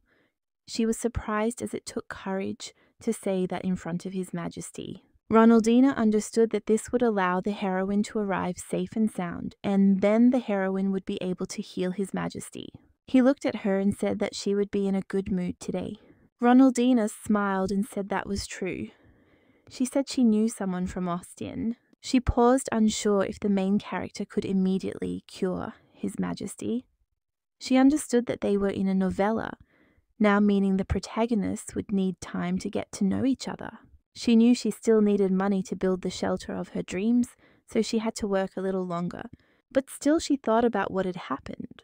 It all seemed very strange to her as the story was ending, but nothing had happened yet. The Piffs had power, but they couldn't freely enter the royal palace, and the tea party consists of only a few people. She didn't know if everything would be okay. That night, Mevin said Lady Rothmill had sent Ronaldine another letter. Mevin told Ronaldine that she must have liked her very much since the young lady sent many letters. She read the letter slowly. She wrote Ronaldine that His Majesty's eyes shine brightly like the sun. She imagined Ronaldina's hair blowing in the cool wind. Ilya wrote that it had been 2 years since she last heard her voice. She wrote that she was eagerly awaiting the excursion she had been promised. Ronnie was surprised because she hadn't promised to give her a tour. Mevin said the letter contained a small gift. Ronnie was surprised and wondered if the young lady was really declaring her love for her. Mevin opened the box and they saw beautiful earrings. She said that these must be the latest creation from Gilwyn's boutique. Mevin said they would be perfect for her outfit for the upcoming banquet. Ronnie said the earrings were very beautiful. Ronnie also asked her friend if she thought the young lady would be very upset if she sent them back. She said she still felt very uncomfortable accepting such gifts. Usiel looked at the man and asked what he wanted to tell him. The man looked at them and said that he actually had something for the royal secretary. Ronnie was surprised, wondering if Mevin really had an important message for her. The man came closer to her and asked if she knew Lady Illy Rothmill. Ronnie, surprised, said that she knew her. She also asked why he was asking about it. He looked at her and said that the young lady had requested a meeting with her. Ronnie was surprised. She looked at the man and asked if he meant to tell her that the young lady was currently in the palace. The man replied that she was waiting for Ronnie in the drawing room. Ronaldina looked at the man and told him to tell her to wait a minute. But a moment later, the young lady burst into the office. Ilya turned to Ronaldine with a smile. Ronnie looked at the young lady and told her she couldn't go around there, asking her to talk elsewhere. Illy saw the emperor and turned to him with a smile. A moment later, she walked closer to the emperor and introduced herself. She said with a smile that it was a great honor to see him so close. She said that before this she could only admire him from afar. Ronaldina was shocked. She approached the young lady and asked her to come outside, but she in turn ignored her. Ronaldina was shocked as she noticed that the young lady was very strong. She couldn't even drag her away from the emperor. Illy said she brought him a gift. She smiled and said it was small, but she hoped he would like it. But a moment later, her path was blocked. The knights told her she needed permission to visit His Majesty. The young lady was furious, screaming at them to force her and let her go as she had already told them to do. So she screamed that Ronnie had given her permission to come. Ronaldina was shocked. She was puzzled. She looked at the young lady and asked when she had said such a thing. Illy looked at Ronnie and said that Ronnie had previously said she would arrange a meeting for her with His Majesty. Ronnie looked at the young lady in surprise and asked what she had just said. Ronaldina looked at her and said that she never said such a thing. Illy looked at her with tears in her eyes and said that she was a liar because she had deceived her. Illy said she really enjoyed admiring His Majesty from afar. But Ronnie said she could arrange a meeting with His Majesty for her. Usiel looked at the young lady in surprise. Illy only cried. Usiel approached Ronaldina and asked what was going on. Ronaldina looked at everyone present and said she wished she knew. The lady looked at her in bewilderment. A moment later, she said that Ronnie had said she could arrange a meeting with His Majesty for a fee, and she in turn had sent her expensive gifts. Illy dropped the gift that was meant for the emperor. A moment later, she stepped on him. Illy said she sent her many gifts, including expensive necklaces. Illy screamed that Ronaldina took bribes. Yusil looked at her and asked if it was true. Ronnie looked at him in surprise and asked if he really believed her. He said that of course he didn't. She was just so confident that he had to ask. Illy looked at the Emperor and asked him to believe her. Illy said Ronnie offered to arrange the meeting on her behalf, and she simply showed up as instructed. Ronaldina was shocked. She couldn't tell if the young lady was actually delirious, but her words were still very convincing. Ronnie wondered if the young lady was not well or if she had deliberately approached her at tea. Ronaldina wondered if the young lady had befriended her so that she would lower her guard. She thought that most likely both of these reasons were involved. Illy said that Ronaldina didn't deserve to be his secretary. A moment later, Ronnie burst into laughter. Everyone looked at her in surprise. Illy looked at her in surprise and asked if she had gone crazy. Ronnie looked at her and said she had returned all the gifts she had sent. Her Illy angrily declared that she was lying as none of the gifts had been returned. Ronnie said the palace had records of all the items delivered and returned. Illy looked at them in confusion, and her voice shaking, asked if all the evidence was really there. Illy looked at the Emperor and said she was very sorry that his secretary had turned out to be such a villain. She said he must take immediate action. The Emperor looked at her intently. The young lady looked at the Emperor and said in a trembling voice that she must be punished. Uziel looked at the document and said that judging by the records, Ronaldina had indeed sent several items recently. He said they returned items delivered to the royal palace once a month, and records show she sent several items back 3 years ago. The young lady looked at them and said it looked like she'd simply falsified all the records. Yusil looked at her and said the records were sent to him as soon as the items left the palace. There simply wasn't time to make records. Ronnie said she sent everything back in the original packaging. She could compare delivery records to see if she was telling the truth. The young lady, her voice trembling, said she knew for certain that nothing had been delivered to her estate. Ronnie looked at the young lady and said that she had once asked her how long it took for things to return from the palace. Ronnie said she thought there was something fishy and said it took 2 weeks when in reality it took a week. Ronaldina looked at her and said the gifts were still on their way to her estate. The young lady was shocked, saying that simply couldn't be true. The Emperor looked at them and asked if they had finished their fast. The young lady bowed low and begged the Emperor's forgiveness. She said she simply wanted the opportunity to be in his presence. The Emperor looked at the young lady and ordered her to be brought to justice. The young lady was shocked. She shouted at the Emperor that this was impossible and asked him to have mercy. She looked at the Emperor and said it wasn't her fault. The Emperor was furious, told her to stop and asked if she thought he was a fool. He looked at her with disdain and asked how she dared try to start a conversation with him. The Emperor looked at his friend and told him to review the documents. Illy stared at the Emperor. She couldn't believe this was happening. Mevin looked at Ronnie and said she'd heard about what happened just as the entire palace was abuzz with the news. Ronnie was shocked and asked if everyone already knew what had happened. Mevin said that they all knew that young Lady Illy had tried to expose Ronaldina as a pathetic thief. She laughed and said that she was not a thief, but she knew that if she had not taken the necessary measures in time, she would have been fired and sent to prison. She looked at her and said that she understood everything and thought that the young lady had ulterior motives. Ronnie looked at Mevin and asked her to wait a minute. She said he could accept gifts and asked her to send it back.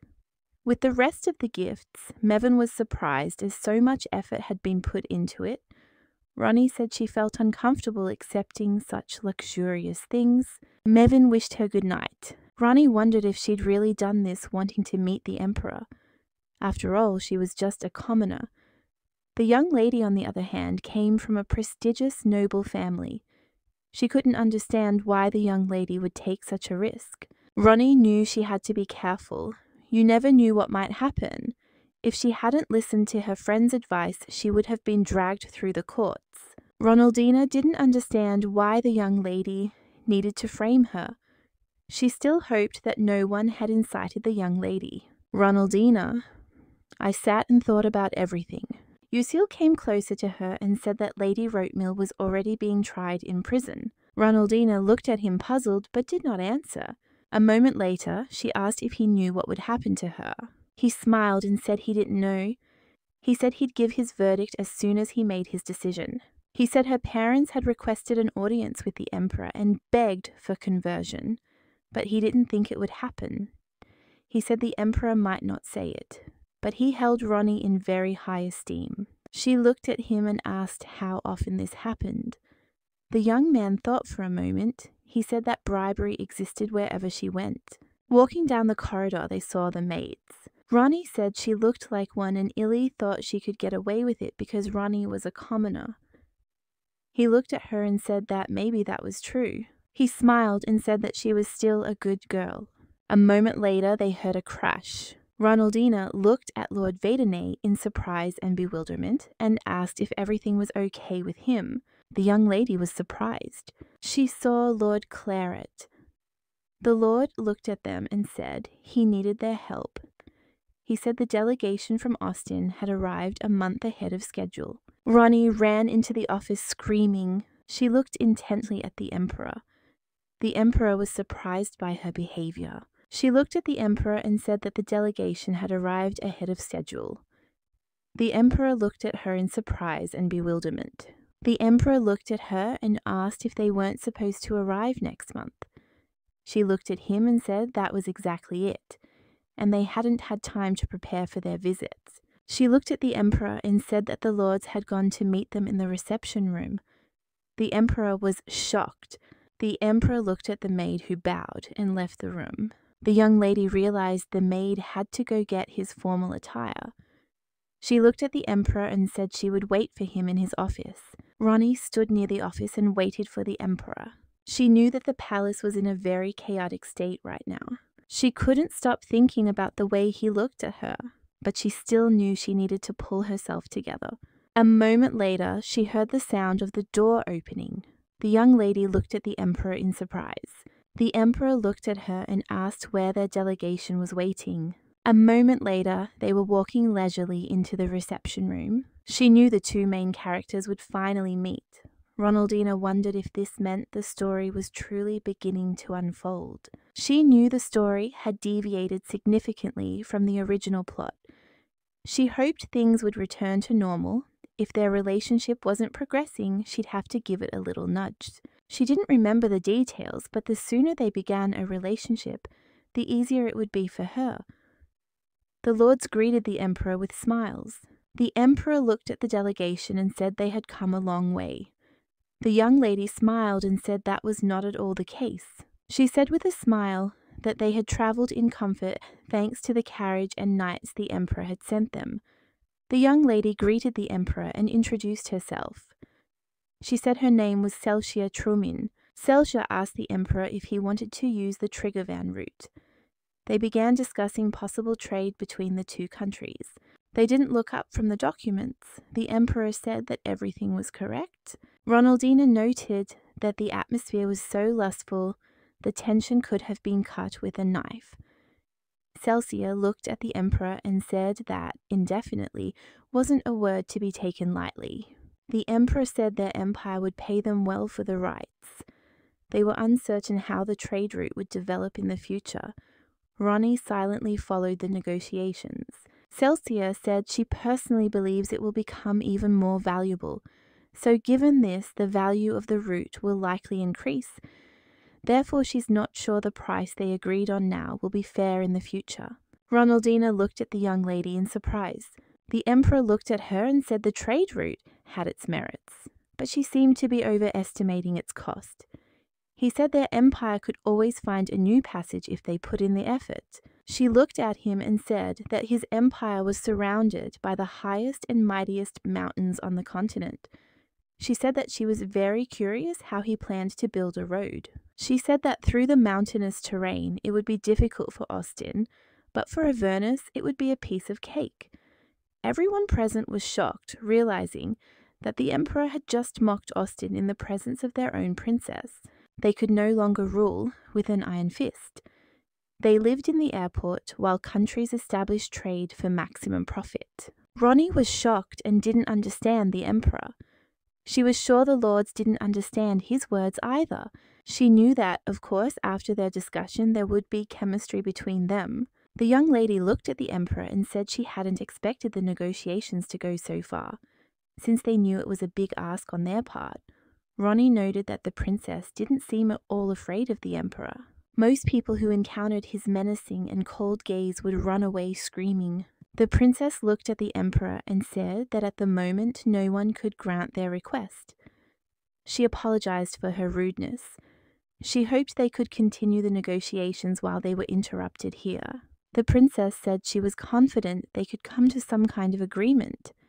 The emperor didn't answer. Ronnie knew that the emperor was not one to fall in love at first sight. The lord looked at the princess and asked her permission to accompany her to her quarters. The young princess said goodbye to the emperor with a smile. Ronnie forgot that her colleague was busy at the upcoming banquet to celebrate the emperor's birthday. She knew the emperor had no interest in celebrating his birthday, but she had no desire to throw another banquet.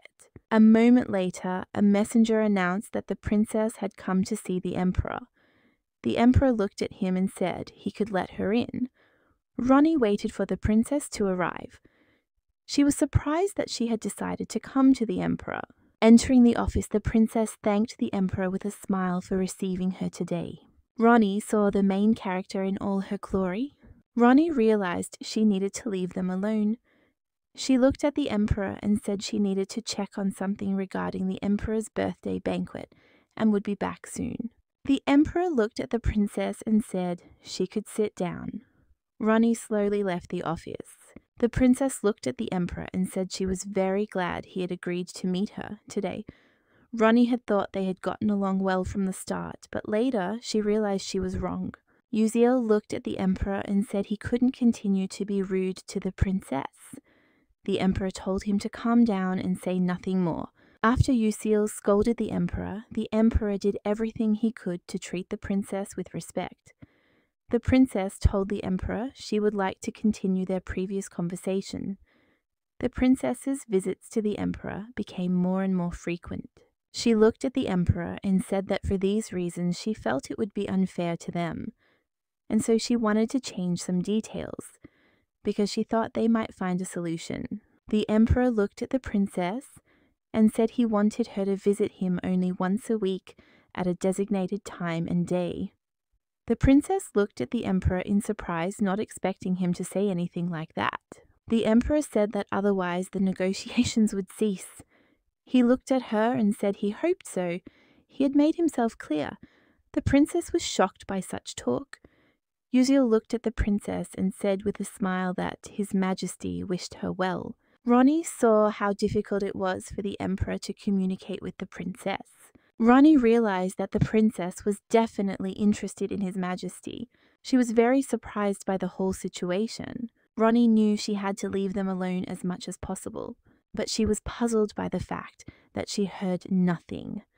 Ronnie was surprised at herself for trying to open the door to eavesdrop on their conversation. Ronaldina understood that if she entered she could disturb them. Ronnie knew she had to pull herself together immediately. She knew their story was very important.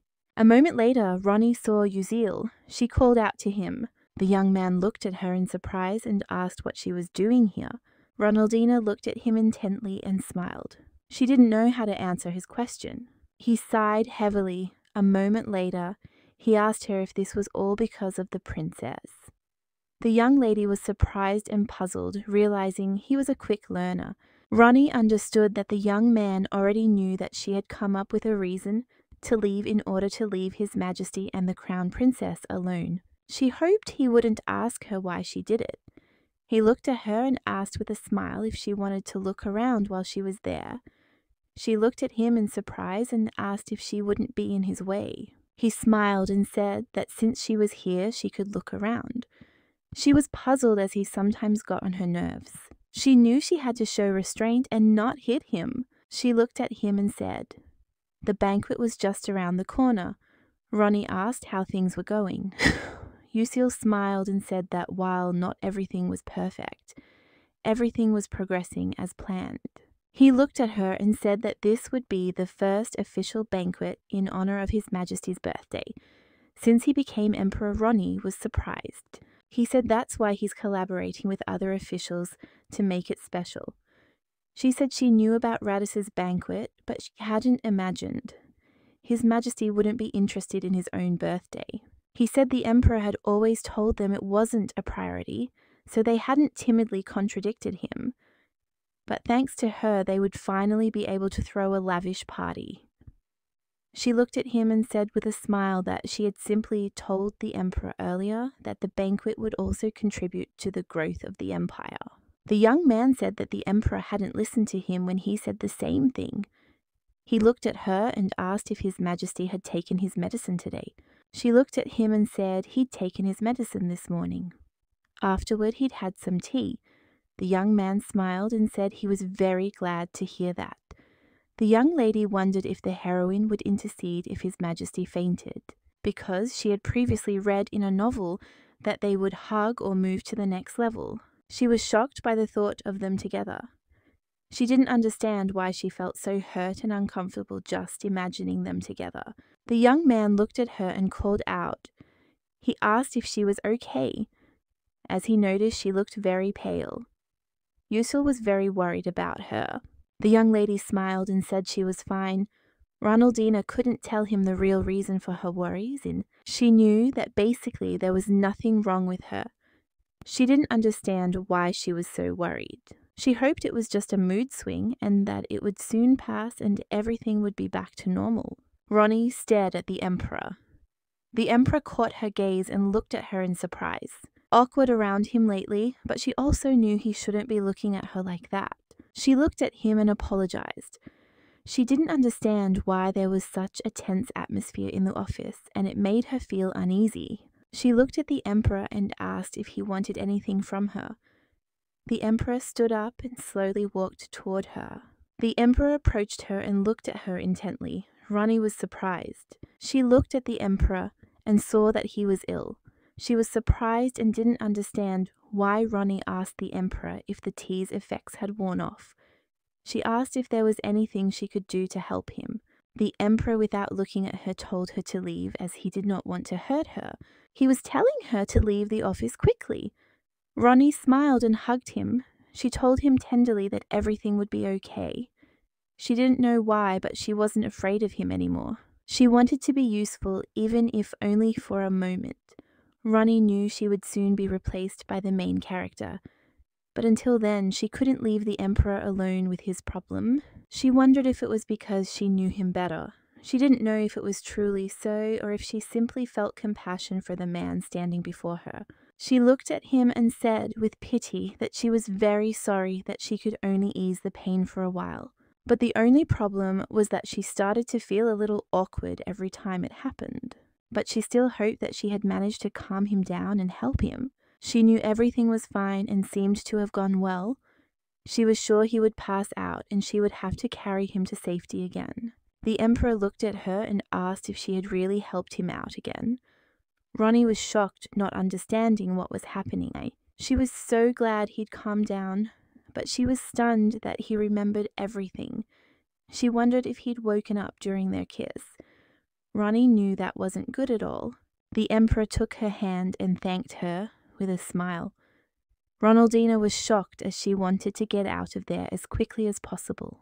The guests walked around and discussed the banquet decorations. They said with a smile that it was like a banquet on the occasion of the Emperor's birthday. Ronnie looked at everyone intently. The young people said that there would be a lot to do during the celebration. The ladies smiled and said that everyone looked very excited. They saw the head of the delegation. Everyone was surprised as there were many new faces at the banquet this year. Ronnie knew His Majesty would appear any minute. She expected him to arrive soon. She still couldn't get that moment out of her head when he thanked her for her help. But it seemed to her that His Majesty didn't care. And yet for her, it wasn't easy being around him. She felt awkward. Verica came closer to Ronaldina and asked with a grin if this was by any chance the imperial secretary. Verica said that Ronaldina was dressed very smartly. Today, Verica smirked, not that anyone was judging. Verica smirked, saying that she would always be a commoner no matter how she dressed. Ronnie was very angry because she did not understand why the young lady approached her and what she was even talking about. Ronnie looked at her and said that the rumors about her appearing every time His Majesty held official presentations were fading. Ronnie said she didn't think it was true. Ronnie said she was very sorry Verica didn't get the job. Otherwise, she could have been by his side all day. Verica was shocked by what Ronaldina told her. She hadn't expected that at all. Verica said she was very sorry, but if everything had gone according to plan, Ronaldina would be in jail right now, but here she was, standing there chattering non-stop. Ronnie was shocked by what she heard, because she now understood who was involved in everything. What had happened to her recently? Ronnie realized it all started during tea. Ronnie was a little shocked as she had only just realized it. Ronaldina looked at the young lady and asked if she was the one who egged him on Illy. Verica looked at the young lady with a smirk and asked what she meant by goading. She said with a slotted spoon that she had no idea what the young lady was talking about, as she was simply giving her a few words of advice, as they both held the emperor in the highest regard. The young lady said that as far as she knew, Illy said that only the butler helped her. She looked at Ronnie and said with a smirk that it meant she couldn't drag her into it. She said she was very sorry that things were not as Ronaldina had imagined. Ronnie looked at the young lady with disdain. She was very angry that everything had turned out this way. One of the young ladies approached Verica and asked what had happened. Ronaldina sighed heavily and said that they were all still a bit strange, but she still finds it quite interesting. She said she found it very interesting that such noble ladies, as they perceived her, a commoner as a threat. Ronnie said that in their place she wouldn't even pay attention. She looked at them and said that if they were acting like this, she must be a big threat. The young women were shocked by what she said. Ronnie was very glad she'd answered them that way. She knew, thank God, that she didn't intend to be drawn into high society for long. Verica S. said the same could be said of her. Verica smirked as she said she was a mere commoner, and no one would even consider her as the emperor's wife. Verica smirked as she said Ronnie could wear all the fashionable dresses she wanted, but His Majesty wouldn't pay her a single bit of attention. Ronnie would have liked to say something else, but they had already begun greeting His Majesty. Verica, with a smirk, told her she was pathetic. Ronnie didn't say anything and just looked at the emperor. She never wanted this, because she understood and knew who he would marry in the end. The emperor looked at the young lady in surprise. Ronnie, in turn, stood there with a dejected expression. Ronnie knew she had nothing to do with it. She knew she would soon be leaving the palace. The young people slowly greeted the emperor. Ronnie knew that now that the emperor was here, she had to stand by His Majesty's side, but she didn't want to do that at all. She knew she needed to put everything behind her and deal with the consequences later. A man approached a young lady and asked how she had been doing lately. Ronnie looked at him and said with a smile that they hadn't seen each other for a long time. She said she had a feeling she would definitely see him today. Ronnie said she was doing well. She looked at him and asked how things were in the duchy. Zira was doing a good job. The Duke smiled and told her to hold her horses a bit, as he would answer each of her questions in turn. The Duke smiled and said that business in his trading company was going very well. Ronnie smiled and said she was very glad to hear that he'd been able to establish contact with the guild. She added with a smile that it would definitely be beneficial to his business. The Duke looked at her and said with a smile that he was very happy that she had become His Majesty's personal secretary. The Duke said that the Emperor had been through much at a young age, but had paved the way to conquering almost an empire. Smiling, the Duke asked her to take care of the Emperor. Ronnie looked at him in surprise and asked what he meant. Yusil interrupted their conversation by approaching them and smilingly telling the Duke that they hadn't seen each other in a while. The Duke smiled and greeted the young man. He said with a smile that he had been very sweet as a child, but had grown into a handsome young man. The Duke said he wished he had a daughter the same age. The young man smiled and said the Duke thought too highly of him. He said he would like to speak with Ronnie. The Duke smiled and dismissed them. The Duke bid them farewell with a smile and also told Ronnie that he hoped to see them again soon. Rani looked at him and asked if he'd come for her because he thought she was lounging around. He smiled and said that wasn't the case at all, as he too knew she needed companionship. He apologized and said that His Majesty had urgently summoned her. Rani looked at him and said with a smile that he didn't need to ask for forgiveness. Rani was surprised to see the princess next to the head of the delegation. She was confused, not understanding why they were together now. Yusil examined the emperor and asked if he was all right. The emperor said he just had a headache. Nothing out of the ordinary. Yusil looked at the emperor and said with a smile that he would now ask the servants to bring him some tea. Ronnie silently pleaded with her friend not to leave her alone with the emperor. The emperor looked at her and told her she should be working, not gossiping. Ronnie was surprised, not expecting to hear anything like that. She looked at the emperor and said that Yusil had been with him. The emperor said that she had slept with him last time too. He looked at her and asked if she had really become such a slob. The young lady was surprised, not expecting to hear such a thing. She looked at him and asked if his headache was severe. The emperor said the noise had made it worse, but it was nothing serious and he could handle it. She asked if he would like to hold her hand until Yusil arrived. The emperor said everyone here would be shocked to see them holding hands.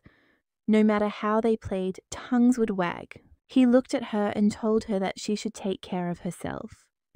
He said that she was his only secretary. Yusil looked at the emperor and asked with a smile if he would order the food and wine to be taken away. The young lady looked in surprise at the food near the emperor. She thought they were going to throw it away.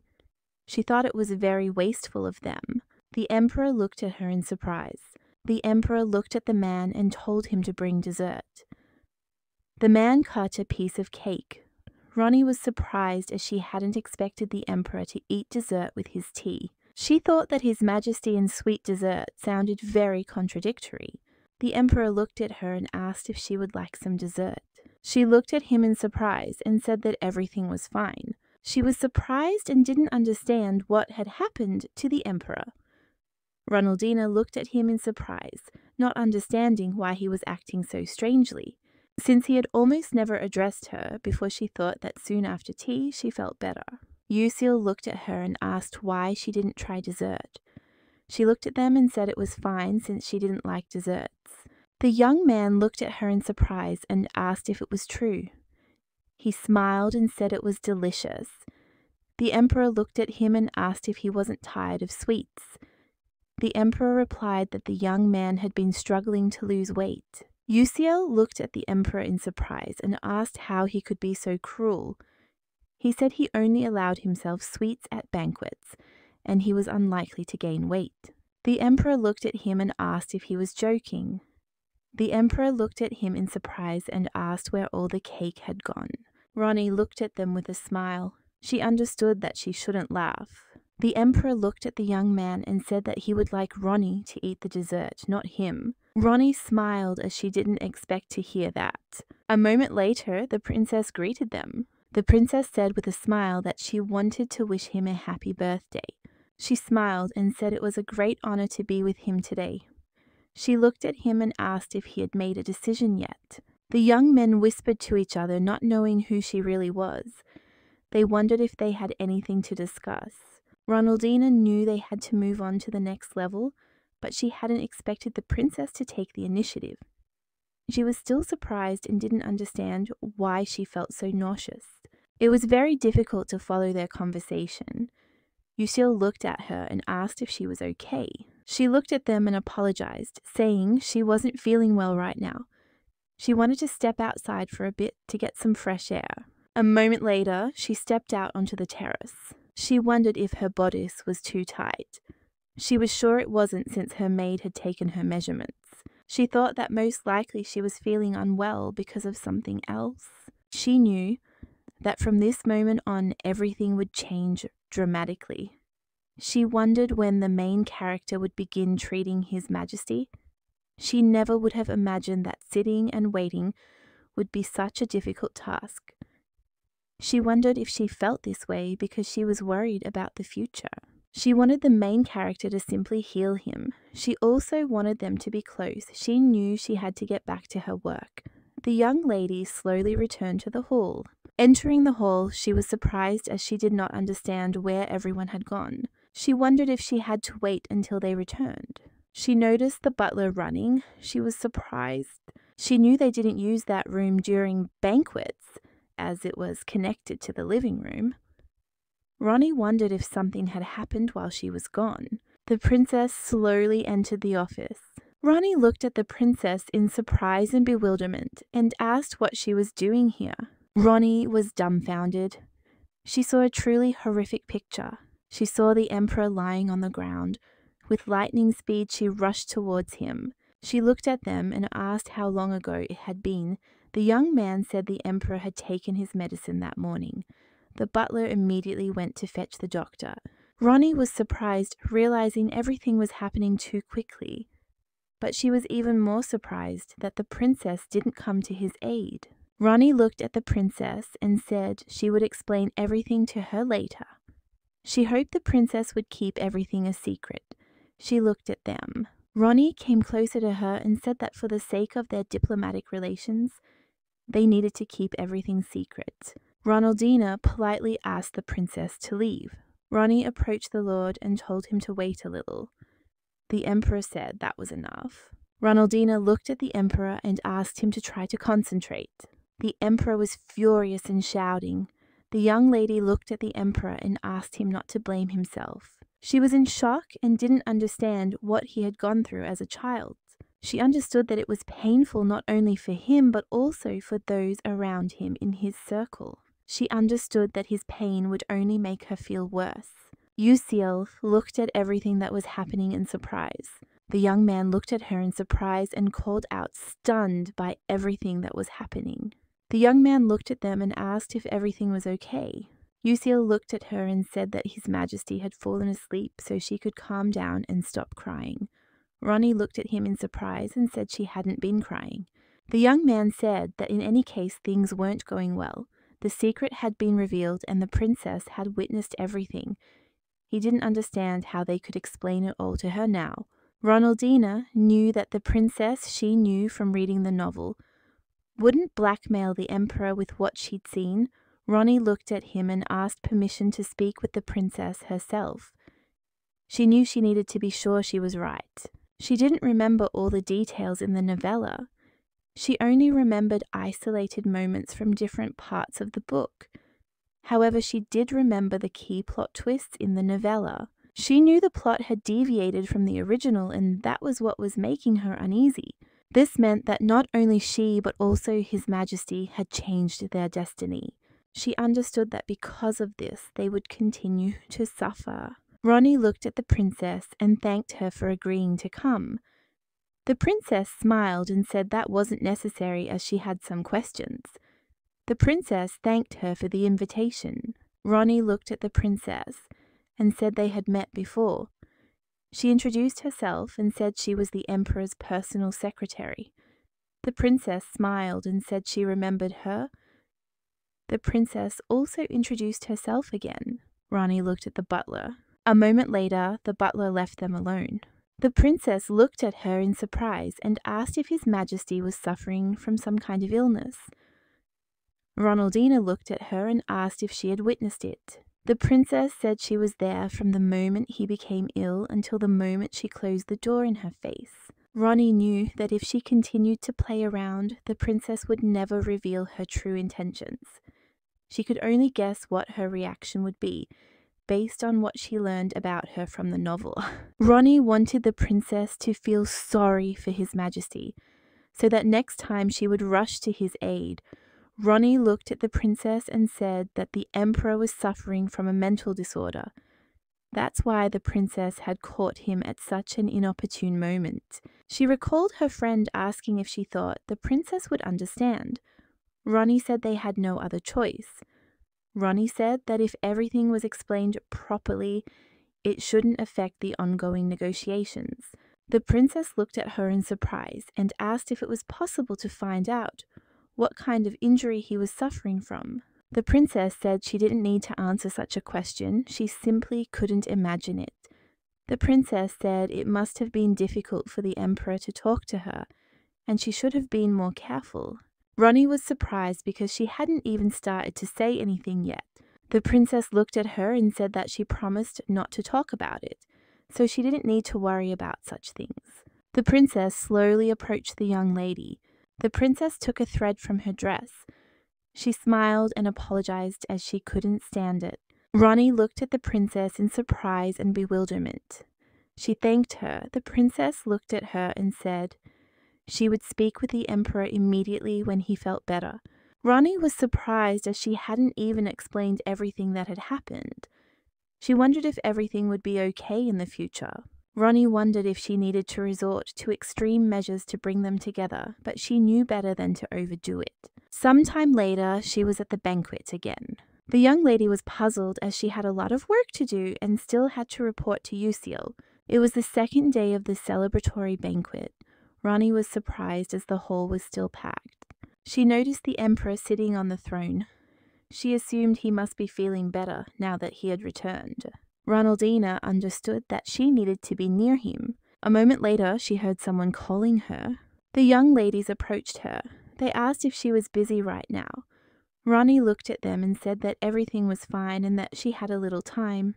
They looked at her and asked with a smile if everything was okay with her. They asked if Illy had done anything to harm her. Ronnie looked at them in surprise and said everything was fine. They couldn't understand how she could have done such a thing. They wondered if the young lady had ulterior motives from the start. Ronnie smiled and said everything was fine. The young lady approached the armor and said she'd heard something interesting. She'd heard rumors that Lady Piff was behind it all. Ronnie was surprised, not expecting to hear such a thing. The young women, puzzled, said this wasn't the first time she'd used others for her own personal revenge. They said she must have had something against Ronaldina and Illy, and was trying to get rid of them both in one fell swoop. They looked at her and said that if the rumors were true, she needed to be careful as she wouldn't settle down in pursuit of what she wanted. Ronnie could tell from looking at the young ladies that this was really happening for them. Ronnie knew she was right. Ronaldina knew Verica would stop at nothing. Ronnie understood that the main character would soon be in danger. The young lady looked at Ronaldina and asked if she was ill. Ronaldina said it wasn't that simple. She was up to her ears in work.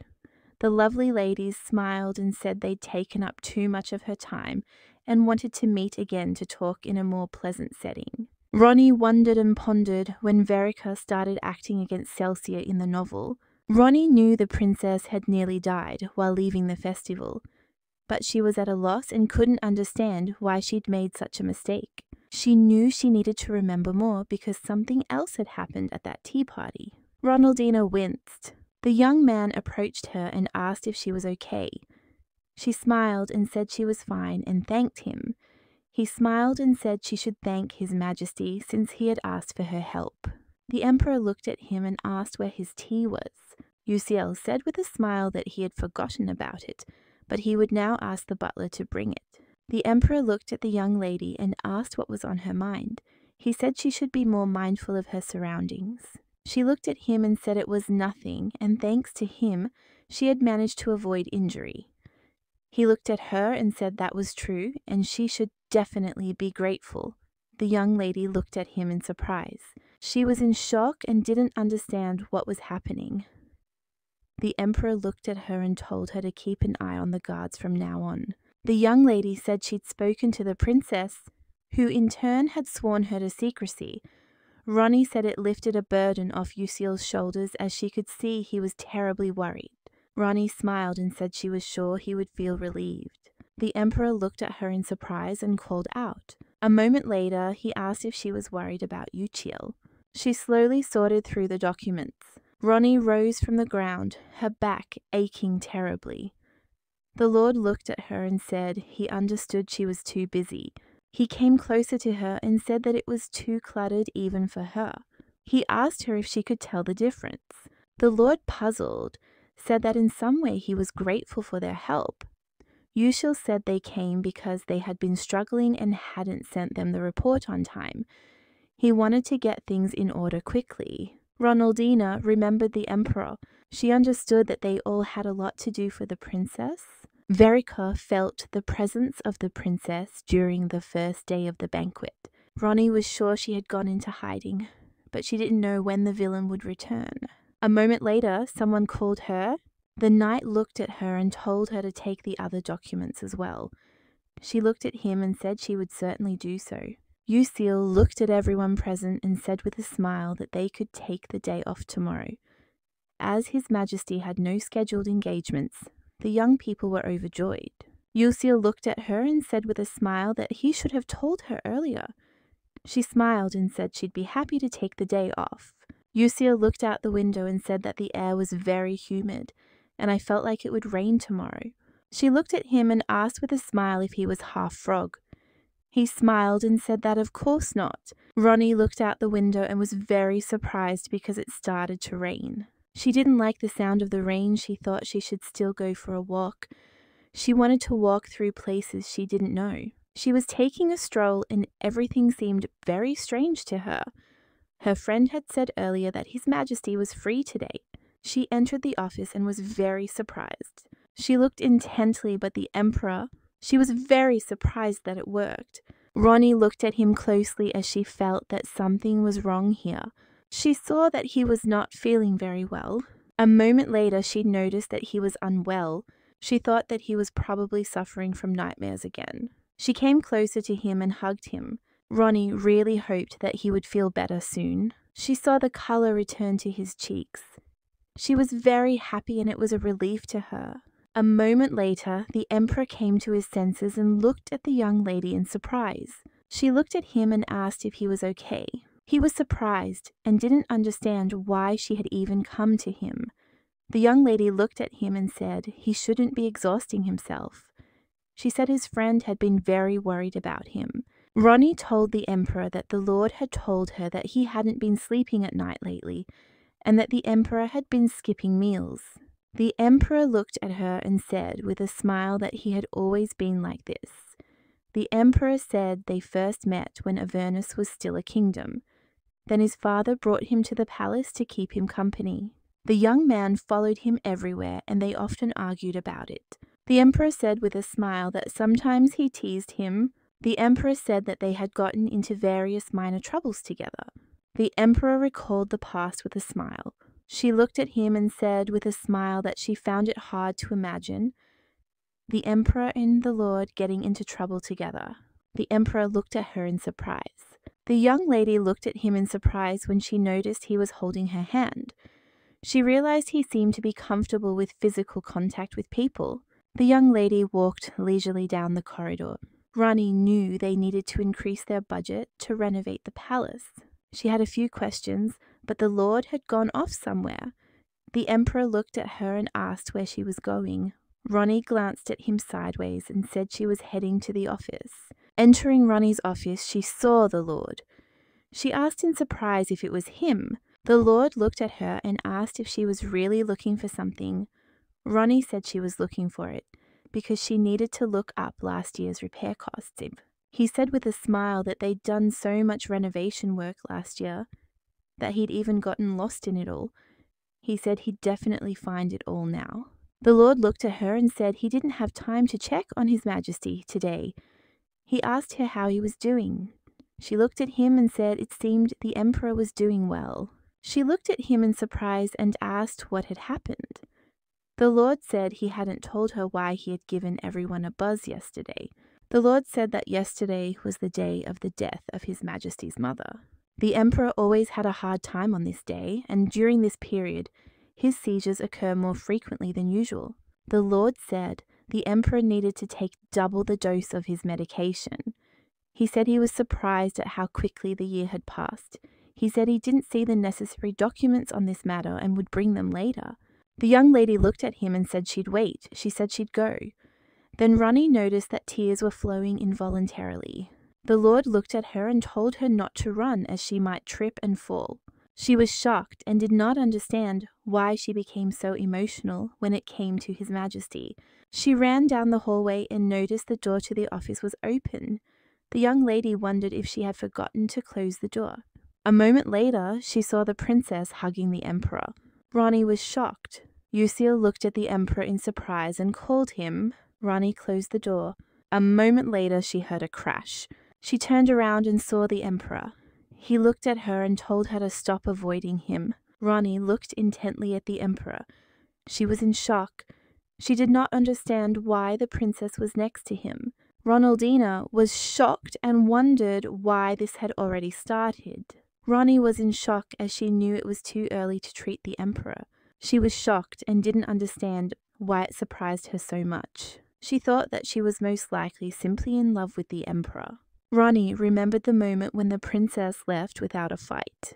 But in fact, at that moment she felt relief. Ronnie froze in surprise. She was shaking violently. Mevin looked at her and said with a smile that she had come too early. Mevin looked at her in surprise and asked what happened. Ronnie said she just wasn't feeling very well. Ronnie said she wanted to be alone. Mevin looked at her and said she should lie down anyway. Ronnie was in shock. She was shaking and crying. Mevin looked at her and said she'd feel better. Soon Mevin said she'd tell the others she wasn't feeling well. She said the others wouldn't drag her out of bed. Ronnie smiled and said she didn't think they would. Mevin said she sleeps better when she puts her thoughts in order. She looked at her and said with a smile that they knew they were worrying her so much. Mevin smiled and told her to remember that she would always be by her side. Ronnie thought she was probably just confused. She couldn't understand how anyone could fall in love with a man who had tried to kill her. She'd been shocked by her own actions from the start. Now she understood why she had been so upset when His Majesty had refused to hold her hand. She understood that you can't go against fate. She was confident that one day she would be able to cope with her feelings. The young boy came closer to her and called out to her. She looked at him in surprise. She had a dream. She wanted to quit when she had enough money to realize her dream. She wanted to start work immediately tomorrow. She wanted to keep her distance. Ronnie knew she had to avoid the emperor at all costs. The emperor had already reread the same sentence several times. He couldn't understand why he tolerated Ronnie's touch. He was starting to imagine something and he felt uneasy. He thought that perhaps, most likely, he often worked at night. The emperor heard someone leave. He thought it was her. He knew he just needed to open his eyes. He felt someone's touch. The emperor felt uneasy. He knew Ronnie had a calm, woody scent. A moment later, the emperor smelled a foul floral scent. Opening his eyes, he looked at the princess in surprise and asked what she was doing. For a moment he thought he saw Ronnie standing in front of him, but a moment later he clearly saw the princess standing before him. The princess, puzzled, apologized for touching him. She said she'd noticed something in his hair. The emperor looked at her furiously and asked who had given her the right to touch a sleeping man. He said she hadn't even knocked on the door. The princess said her attendant had left because he had some business to attend to and she was tired of waiting for him. She said in a trembling voice that she was wrong. The emperor remembered how his friend had asked him to be kinder to the princess. The emperor said she might have heard earlier that he was currently unable to conduct any negotiations. He politely asked her to come back another time. The princess looked at him and said that in that case she would leave. The emperor was shocked because he realized that he was waiting for Ronnie. He wondered if he simply wanted to take advantage of her powers to rid him of his hallucinations. The Lord approached the emperor and said he looked very pale. The emperor looked at him and asked when he had arrived. He said he'd just arrived and found himself lost in thought. Yusil said Ronnie wouldn't be working for now as she wasn't feeling well. The emperor was surprised. The emperor angrily declared that he was getting on his nerves. The Lord looked at him in surprise and asked if he was really talking about him now. The emperor looked at the documents. The emperor wanted to avoid her at all costs. Ronnie approached the Lord and asked why building waterways in this region was taking so long. The Lord looked at her and told her to ask the emperor, as he'd been thinking about it for a while. The young lady said, puzzled, that she understood everything. She said she'd handle it herself. The young men were shocked by her answer. They hadn't expected such a thing. The emperor was shocked as he realized that she had started doing it again. This happened when she began work, and when she brought him the documents. The emperor was surprised because before she explained everything to him personally, now she was taking notes. Whenever the emperor asked her to make corrections to the documents, she apologized and said she needed to check the report received from the foreign minister, so she asked him to ask the Lord. The Lord looked at the emperor in surprise and asked what he had done, as such behavior was unusual for her. The emperor blocked her path. Ronnie looked at him in surprise and said she had urgent matters to take care of. The young lady screamed. The emperor looked at her in surprise and confusion. He asked if she had really just screamed, and she saw that there was a lord nearby. He looked at them, wanting to leave them alone. She, surprised, looked at the Lord and told him not to leave. She said it wasn't what he thought. A moment later, the emperor turned grey and walked away. The Lord looked at her and asked what had happened. Law said he felt like the emperor was in a bad mood. Ronnie looked at him and said she didn't know. She saw that the emperor looked at her angrily. She looked at the Lord and asked why he didn't come in. Ronnie said she needed to take care of something.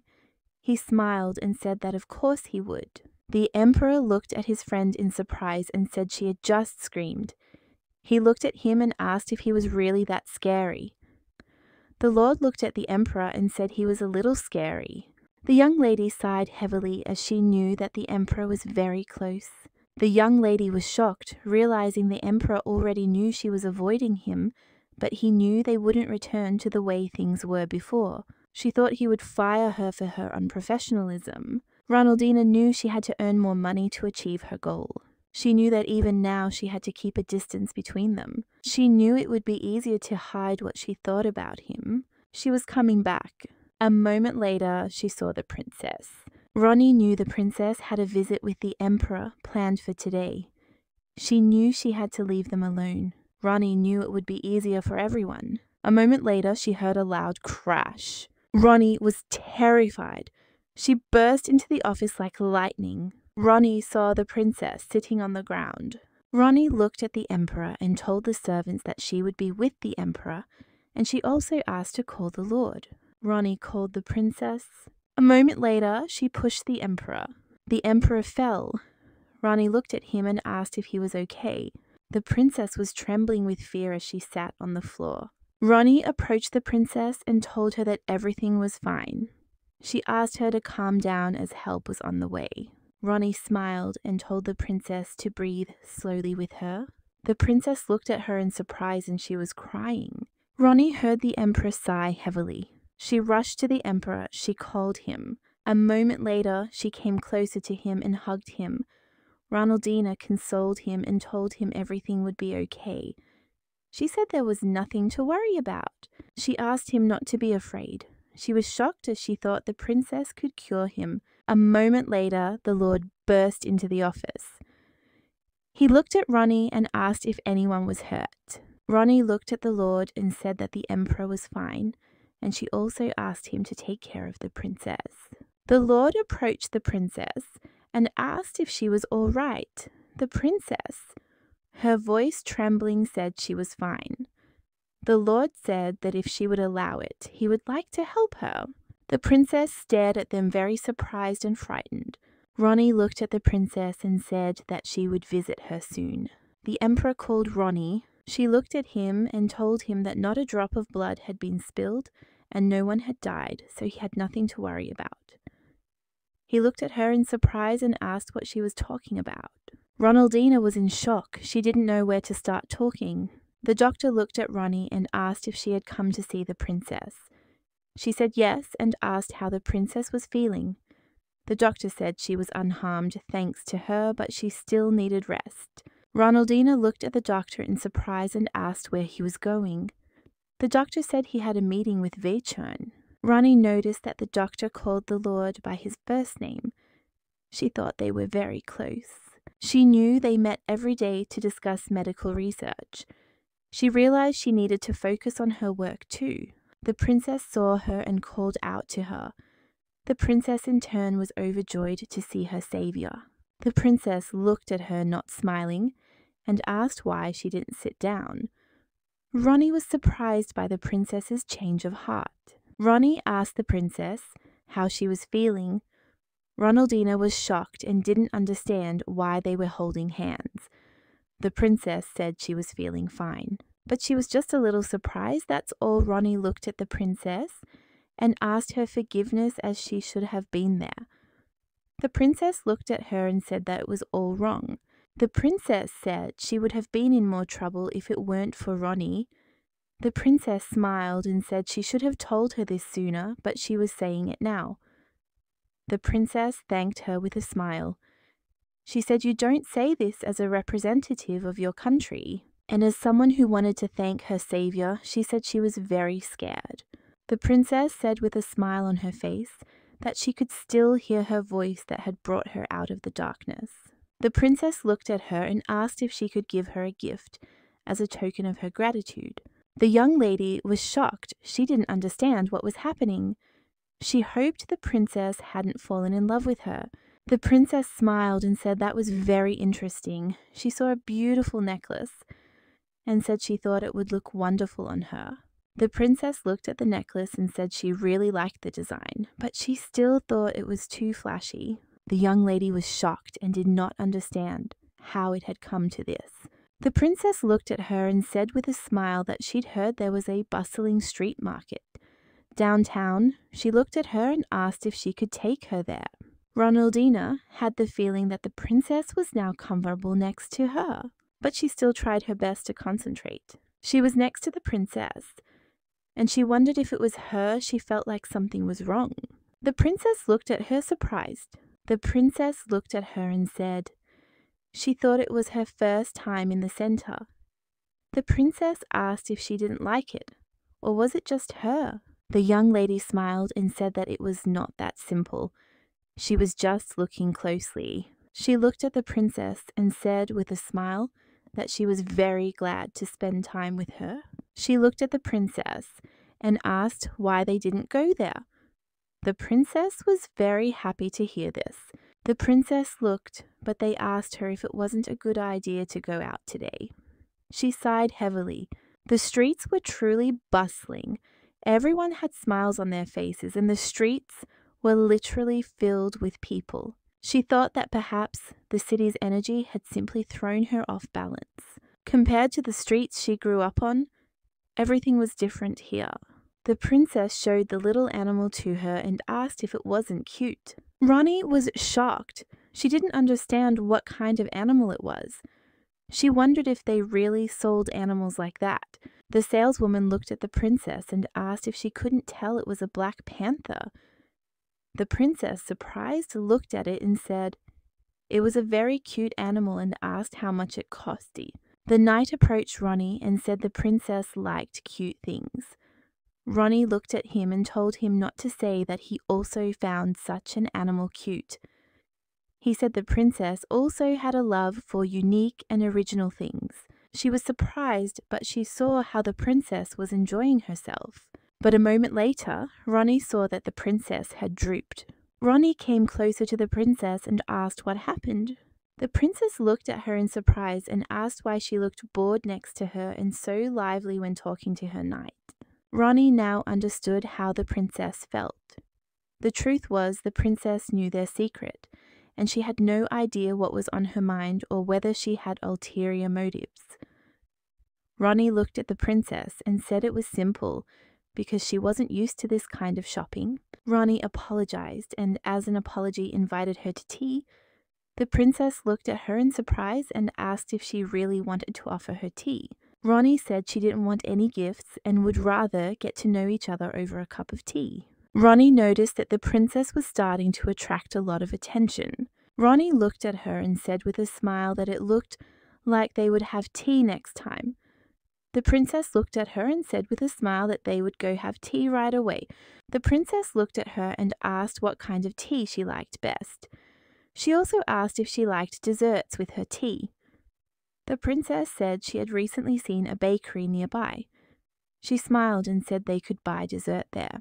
Ronnie was shocked because she realized that today was not her day at all. Sometime later, they were sitting in a cafe. She felt very awkward with the princess. The princess in turn was very surprised as suddenly silence overtook them. Ronaldina noticed that the princess had returned to her usual calm.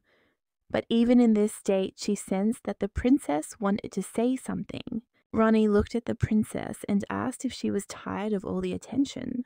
The princess said it seemed to be because of her rare hair color. The princess looked at her and said that frankly, she thought Ronaldina was beautiful. Ronnie realized she needed to quickly change the subject. She looked at the princess and said she was worried she wasn't feeling well because of the weather. A moment later, the young lady saw that the princess had become sad. She was shocked, not understanding what was wrong. She looked at the princess and said she didn't need to answer as she knew everyone had their own duties and problems. But she still wanted to understand if the princess had ulterior motives. The princess said that they were in the midst of a dialogue, but the truth was that she came here in the hope of seducing the emperor. Ronnie was shocked by what she heard. She hadn't expected anything like that at all. She looked at her in surprise and asked what she was talking about. The princess said she had been preparing for this moment for most of her life. She spent a long time learning to be as elegant and well-mannered as possible. She was constantly reminded that it was time for etiquette classes. The princess said that only Igor, who had been with her all this time, knows her real self. The young lady glanced sideways at the knight. The princess said she had to make sure everyone saw her as an elegant princess. She always did everything according to etiquette. She grew up to realize that something was wrong with her life, and at first she tried to come to terms with it. The young lady was shocked because she remembered this part of the story. The princess said that several months ago, her parents confronted her with a fait accompli. They said the time had come for her to go to Avernus and seduce the emperor. She said it was for her country. The young lady was shocked because she realized that it was true and the princess had not come here of her own free will. The princess said she must look foolish, now allowing her parents to control her life. Ronnie looked at her and said that wasn't true. She said she remembered her confidence in the presence of His Majesty. The princess said that she had never gone against her parents before, but instead of seducing, she simply dragged out the negotiations. Ronnie looked at the princess in surprise. The princess smiled and said the young lady was right, for her heart belonged to her country and its people. The princess smiled and said that Ronaldina was right and that her heart belonged to the country and its people. The princess looked at the young lady and said that she now knew her reason for being here. The princess looked at her and said that she felt that the young lady was now uncomfortable being around her. Her conscience was always crystal clear. She always wanted to lead a safe and comfortable life. She sincerely hoped and wanted the princess to help His Majesty with his problem. Ronaldina looked at the princess and said that it was very good that His Majesty had such a kind person like her next to him who was understanding about his injury. The princess looked at the young lady in surprise. A moment later, she smiled at her. The princess said that jumping to conclusions never did any good. Ronaldina knew that Kelsia was a mystery to her, but after a dialogue with the princess, she was able to remember individual fragments of the novella. Ronaldina was certain she wouldn't see her again after their tea party. Knowing her goal was to seduce His Majesty, Ronaldina understood the princess would behave as usual. She was walking slowly down the corridor when she suddenly heard someone calling her. She was shocked because she heard the princess calling her. Ronaldina sighed heavily as she understood that dialogue was inevitable. The princess looked at her and asked if she was busy. Ronnie addressed the princess by her title. The princess told Ronaldina not to do that, as they had agreed to call each other by their first names when alone. The princess had been following her around for the past few days, but Ronaldina couldn't even complain about her because she was so disruptive to her work. The princess looked at her friend and asked if she was bothering her. The young lady was shocked by the princess's unexpected question. The princess, in turn, looked at her with tear-filled eyes. She looked at the princess and said she had nothing to say. The princess asked her if she hadn't said before that she was going to the orphanage. The princess looked at her and asked Ronaldina to take her with her. Ronaldina looked at her and said she couldn't. The princess was puzzled as she really wanted to go with Ronaldina. The princess looked at Ronnie and said she would be more careful. She said she loved children and she would be happy to join her. Ronnie was shocked and didn't understand why the princess was acting like this. From what she'd read about the princess, she was supposed to be cool and considerate. Ronnie looked at the princess and said she didn't know when she would leave. She looked at the princess and said she would definitely tell her when everything was ready. The princess was so happy she even beamed with happiness. Princess Sia hugged the young lady with a smile and said she was very happy and would immediately prepare something for the children. Ronnie knew that if she refused the princess, she would not leave her alone. Ronnie looked at the princess and said she had to go. The princess looked at the young lady and asked if she was really going home. She smiled and said that in that case they would see each other later. Ronnie was surprised that the princess wanted to come to her tomorrow. Ronnie, in turn, looked intently at the princess and said goodbye to her with a smile on her face. But she still felt uncomfortable about all of this. She understood that she had to hide her emotions for His Majesty's sake, but she absolutely did not want to be friends with his future lover. However, she knew that the real problem was closer than she thought. She knew that her problem was now sitting outside the door. A moment later, she entered the office. She knew that His Majesty's condition had worsened recently. The medication prevents him from losing consciousness, but the side effects still remain. The Emperor looked at her with a sharp, angry look. The Emperor was shocked as he realized that she always found him when he was feeling very bad. The young lady understood that she had to leave in time so that the princess could save His Majesty. But everyone believed that only she could help. The Emperor Yusil looked at her and called out. Ronnie knew she had no reason to feel guilty. She looked at them and said she needed to get back to the Department of Internal Affairs. A moment later, she left the room. She knew she would soon be going to an orphanage. She wanted to get there as soon as possible. She missed her children very much. The princess looked at her in surprise and asked what would happen if the children were not happy to see her. Ronnie smiled and said everything would be fine, since she'd already sent the message. Ronnie wondered how they could be upset about these gifts the princess herself had prepared. The princess looked at her and asked what if the gifts didn't fit into the carriage. Ronnie stared at the palace. She looked at the princess and asked permission to load all the gifts into the carriage. Ronnie looked at the princess and said that everything was ready and asked if they could go. The princess looked at the young lady and asked what if they hated. Ronnie smiled and said the children would think Christmas had come early this year. Ronnie said the princess had no reason to worry. A moment later, the young lady greeted them. She smiled and said she was very curious about what all the fuss was about. Ronaldina saw Modana. She was very surprised and said with a smile that they hadn't seen each other for a long time. Ronnie was surprised and couldn't believe that she was actually here. For a while, the children were overjoyed and amazed by the gift. A little girl came closer to Ronnie and asked why she was crying. Ronnie looked intently at her friend, unable to stop the tears that were streaming down her face. Medina looked at Ronnie and asked if she was feeling better. She said she hadn't realized she'd missed her so much. She called Ronnie because she noticed that she didn't look well. She looked at her and asked what was going on. Ronnie said she had a crush on someone. The young lady was surprised. She looked at her and asked if she was serious. She looked at Ronnie and said that she had never dated anyone before. She also said that she wouldn't look for a partner until she earned enough money. Ronaldina said she was busy. Then Medina said she was sure she had more to do at the palace. Now Ronin, puzzled, said that was true. Medina looked at her and said that she was very interested. Medina looked at her and asked if someone had abandoned her, and that was why she was crying. Medina was furious. She couldn't understand how this could have happened. Medina was seething with anger, saying she absolutely must curse him. Ronnie was shocked.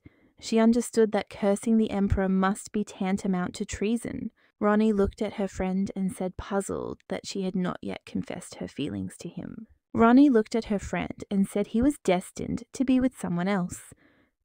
The young woman was surprised, looked at Ronnie and said she in turn had been focused on making money her whole life. She found it very funny to hear her talk about love and destiny. She said she'd decided to keep her distance from him anyway, but she still helped him solve his problems. She looked at Ronnie and asked if she really was helping him with his problems. Ronnie said that was indeed the case. Medina looked at her and said that she had said earlier that the man was destined to be with someone else. Medina asked if they weren't together. Now Medina looked at her and asked what the problem was. Then she said that Ronnie could just take him away. Ronnie was puzzled and said that they were truly made for each other. Medina was in shock and had problems understanding. Medina looked at her and asked if she was really helping him for her own sake. Ronnie was surprised, looked at her friend and asked what she was talking about.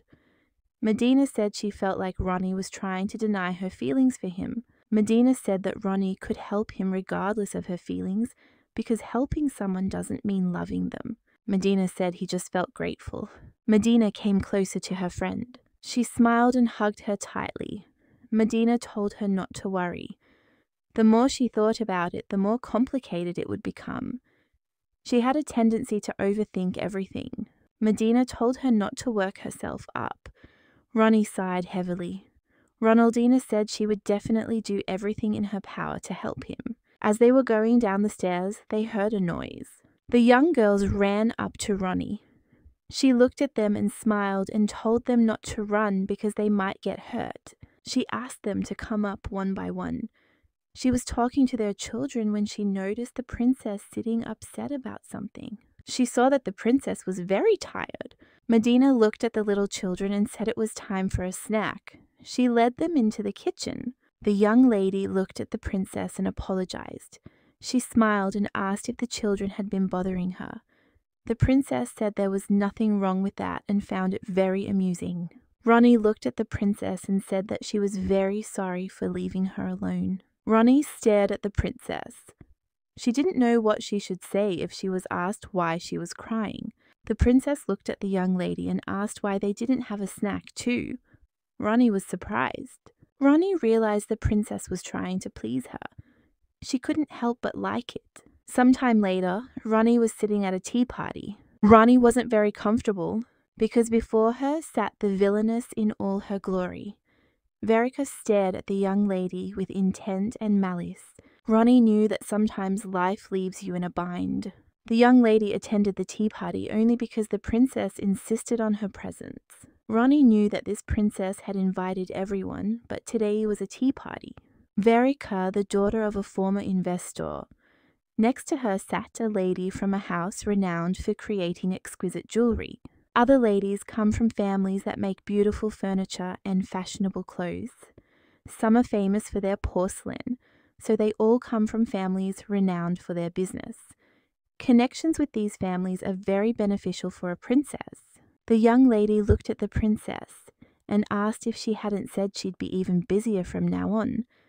The princess looked at her and said that the hunting festival was starting soon. When asked how she knew this, the princess replied that it was a famous place, located in the mountains surrounding Avernus. It's a grand event where the spoils are evenly distributed among the various districts.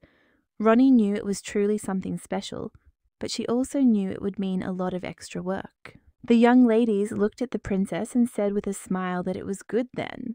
They wanted to know if His Majesty would take part this year. Ronnie knew many nobles were watching the hunt and others.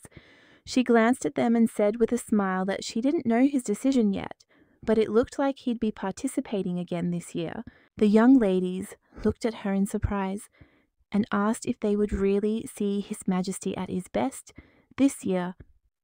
They were certain he would once again become the best hunter. Ronnie looked intently at the princess. The princess looked at them and asked if perhaps she could take part in the hunt. Ronnie looked at the princess in surprise. Verika looked at the princess with a smirk and said she was the head of the foreign delegation. She asked the princess why she wanted to take part in their hunt. She said the princess could enjoy the show like the other guests, as they wouldn't want her to ruin the celebration with an injury. She said that if that happened, it would cause friction between their empires. She said she was sure His Majesty wouldn't allow her to take part in the hunt. Ronnie looked at Verika in surprise, because on this point she agreed with her. The princess looked at her and said with a smile that she might not be as good as the knights, but she was not a bad hunter. Verika looked at the princess and said that as far as she understood, the princess could still become a victim.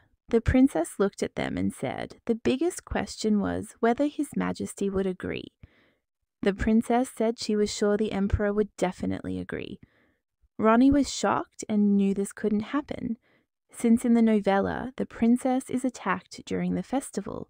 Ronnie hoped that His Majesty would not accept Kelsia. Ronnie looked at her friend in surprise and asked if the emperor had agreed to her request.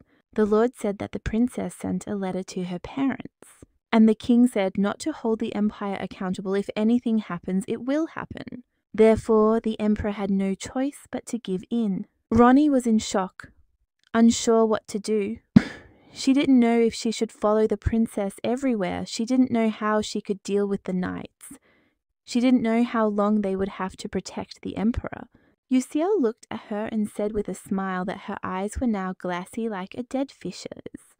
Ronnie looked at him and said with a smile that now was not the time for jokes. The emperor looked at them and asked what they were both doing. He asked why they were both gossiping. The emperor said they probably had things to do. He told them to get to work as they had much to discuss. The lord thought that His Majesty softened, but it seemed that he had become himself again. He wondered if it was all because of the medicine. He hoped that a suitable cure would be found soon. Lord Yu in turn looked intently at the emperor. He wondered if the emperor was being built for something else. Ronnie knew she had to prepare for the hunting festival, but she also knew her first priority was the princess's safety. She knew there was a small cliff in that area. The medicines collected, there needed to be distributed evenly. Ronaldina wanted to recruit more knights to ensure no one got inside.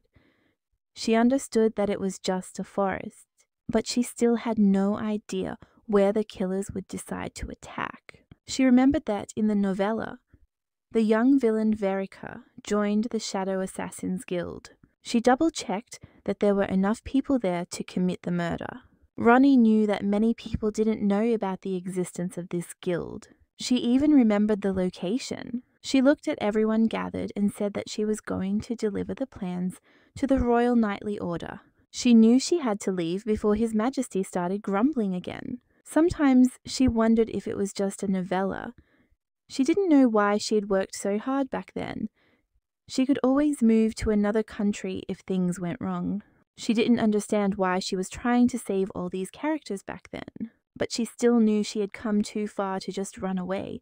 Ronaldina had become overprotective of certain people, and the plot simply pointed in the right direction. She walked towards the panther located in the center of the square. She understood that she simply had no choice. She was walking toward the panther statue in the center of the square. Opposite the statue are pubs. The one she needed was the third one from the left. She was shocked because she felt like one of the villain's accomplices. She wondered if she should have come here after all, but she didn't have enough money to hire anyone else. She knew she'd have to pay a lot to cancel Verika's request. The man looked at her and greeted her with a smile. He asked if she was ready to order. She handed him the bag of money and told him to take it and get her some beer. The man looked at the money dumbfounded. A moment later, he brought her a beer. Underneath was a note. The man smiled and said that she could have fun. The young lady knew that everything was as described in the novel. She paid the money and gained access. She had a map to a secret passage. The young lady decided to slowly move towards her goal. She knew it was located at the back of the pub. She walked immediately. She knew that the door was hidden in the wall. She knew it was all a secret, but still it was hard for Ronnie to distinguish things. Ronaldina entered the dark room. Ronaldina was a little surprised as the room was not at all different from the one outside. The man looked at her and asked if she had finished examining the premises. He said that if she had, she could tell him the purpose of her visit. She looked at him and said she wanted them to cancel the assassination contract they'd recently signed. The man looked at her in surprise and asked what she was talking about. She pulled a bag of money toward him. It contained her 2-month salary. The man looked at the money in surprise. He looked at her and asked which order they should cancel on her behalf. The young lady was shocked as it was very simple. She said someone had come to them here, asking to kill a fair-haired lady during an upcoming hunt. She looked at him and told him not to agree. She said he could tell his client that they had failed to complete the task. The man looked at her and asked if she was sure that this was really what she wanted. The young lady looked at him in surprise and asked what he meant. She asked if there was any problem with that. He said he wasn't sure that was possible. Ronnie walked slowly into the palace. She was shocked by what happened. She was surprised because the man told her that they had not received any such orders. She looked intently at the palace. She was shocked and couldn't understand where she could have gone wrong. She realized she had no choice but to ask the knights to keep an eye on the princess. She was distracted from her thoughts when she looked at the palace. She noticed that the palace was very beautiful from the outside. The princess allowed her to accompany her on her hunt. The princess smiled and said that she would be very glad if she joined her on the hunt. She understood that everything was not so bad, and the shadows would not be able to kill the princess. A moment later, she was surprised as she saw a light in the emperor's window. But a moment later, she saw the emperor himself on the terrace. She ran towards him with the speed of lightning. She understood that she couldn't wait even a minute. The knights looked at her and told her she couldn't be there. The young lady angrily told them to get out of the way. She looked at them and said that they could later say that she herself had broken into the room and she would personally explain everything to the emperor. She looked at them and told them not to let anyone in. Otherwise, she would file a complaint against them. The young lady hurried to the emperor. She ran as fast as she could. She burst into the emperor's room and called him. She saw him standing on the terrace. She knew she couldn't let her guard down in this world. She ran up to him and hugged him tightly. A moment later, the young lady and the emperor collapsed to the ground. She called out to him, begging him to wake up. She noticed that the emperor looked weaker than usual. The young lady was in shock and did not understand what had happened. She still knew that he would suffer. She was in shock because she realized that she was a complete fool, and she should have done something to help him. She understood that if she had helped him, he would not be suffering now. She understood that if she had helped him, everything would have been much better now. She didn't know if there was a way to get to the root of his suffering. She couldn't find anything in the library archives. However, she was able to piece together the plot after hearing the princess's story. She didn't know if it was possible to do something similar for the emperor. She understood that if he had told her his story in person, everything would have been different. The young lady looked at the door in surprise, but then she looked at the emperor and asked what was happening in his nightmares. She wondered if there was a way to take away or overcome his trauma. She wondered if there was more to his nightmares than what she already knew. She sighed heavily as she did not expect an answer from him now. She hoped that there was someone who had been in the palace long enough to know the answers to her questions. She had no more opportunity to give him temporary treatment. She hoped that perhaps there would be someone who could help him. She wanted to learn more about his illness and find someone who could help him. She sat and thought about everything, taking notes. She recalled the Duke's words, saying that the Emperor had been through much in his youth, but he had also worked hard to make the Empire powerful. The young lady looked at her maid and asked if she could send a letter to the Duke as soon as possible. Mevin looked at her and said with a smile that it must be urgent, and she would take care of it immediately. She looked at her and asked if she had worked there before. Ronnie smiled and told her friend she had an excellent memory. She said she could get ready on her own today. The maid of honor smiled and said she'd been speaking highly of the Duke. Mevin looked at the young lady and told her to make sure she didn't forget anything while she was away. The young lady was puzzled.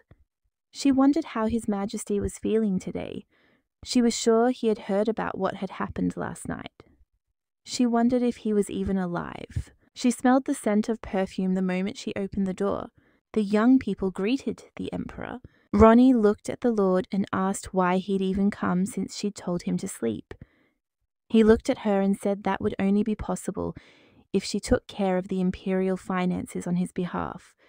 She said she believed that when he was busy, he needed to cut down on his sleep. The Lord looked at her and said with a smirk that she was cold. The Lord looked at all the documents with bewilderment and asked if the work would ever be finished. Ronnie understood him perfectly. Ronnie looked intently at the Emperor. She realized he seemed to be in a bad mood again. The young lady knew she had to get back to work immediately. A moment later, she was lying on the table as she was very tired from all the work. She knew she couldn't take it anymore and needed a break. She looked at the documents and said there had been an error with the quarter's deliveries. She looked at the Lord and noticed that he seemed to have lost consciousness. My lady looked intently at the Emperor. She knew that he always tapped his finger on the table when he had a headache. The young lady looked at the Emperor in surprise as she realized that he was not feeling well. She came closer to him. He looked at her in surprise and asked what happened. Ronnie looked at the Emperor and said with a smile that they were not in the middle of a banquet today. The Emperor looked at her in surprise. She looked at him and asked permission to be of service to him. The Emperor looked at her intently, surprised. The young lady noticed that the Emperor did not mind her proposal. She begged him to get well. Soon, she thought that soon even the color would return to his face. A moment later, they heard a knock on the door. The butler came to them and apologized for disturbing them. He said he had come to deliver an urgent message. Ronnie looked at him and asked if it was for His Majesty. The butler looked at the young lady and said that he had brought this message for the secretary from the Duke. Ronnie was surprised that the Duke answered her so quickly. The Duke wrote to her that he could find time for her. Today, he asked you to let him know when she could come to see him. You're surprised since his name wasn't close, but he was able to respond quickly to her request. The Emperor looked at the butler and said that if it had been urgent, the Duke would have sent a messenger. The operator said that if he wanted a reply by mail, he should have waited until after their working day. He told the butler that he should have known better than anyone. The butler looked at the Emperor and apologized. He said he'd been thinking about telling Ronaldina about this urgently. He said he hadn't meant to disturb them, but he thought it was very important. Ronaldina was shocked, as his answer came earlier than she expected. She had hoped to be able to get off work early today and pay the Duke a visit. She wanted to get everything sorted out quickly. She was riding in a carriage. The young lady was very pleased with the view from the window. It had been a long time since she had last enjoyed such a beautiful view. She hoped it wouldn't be too rude of her to arrive that same day as soon as she received the letter.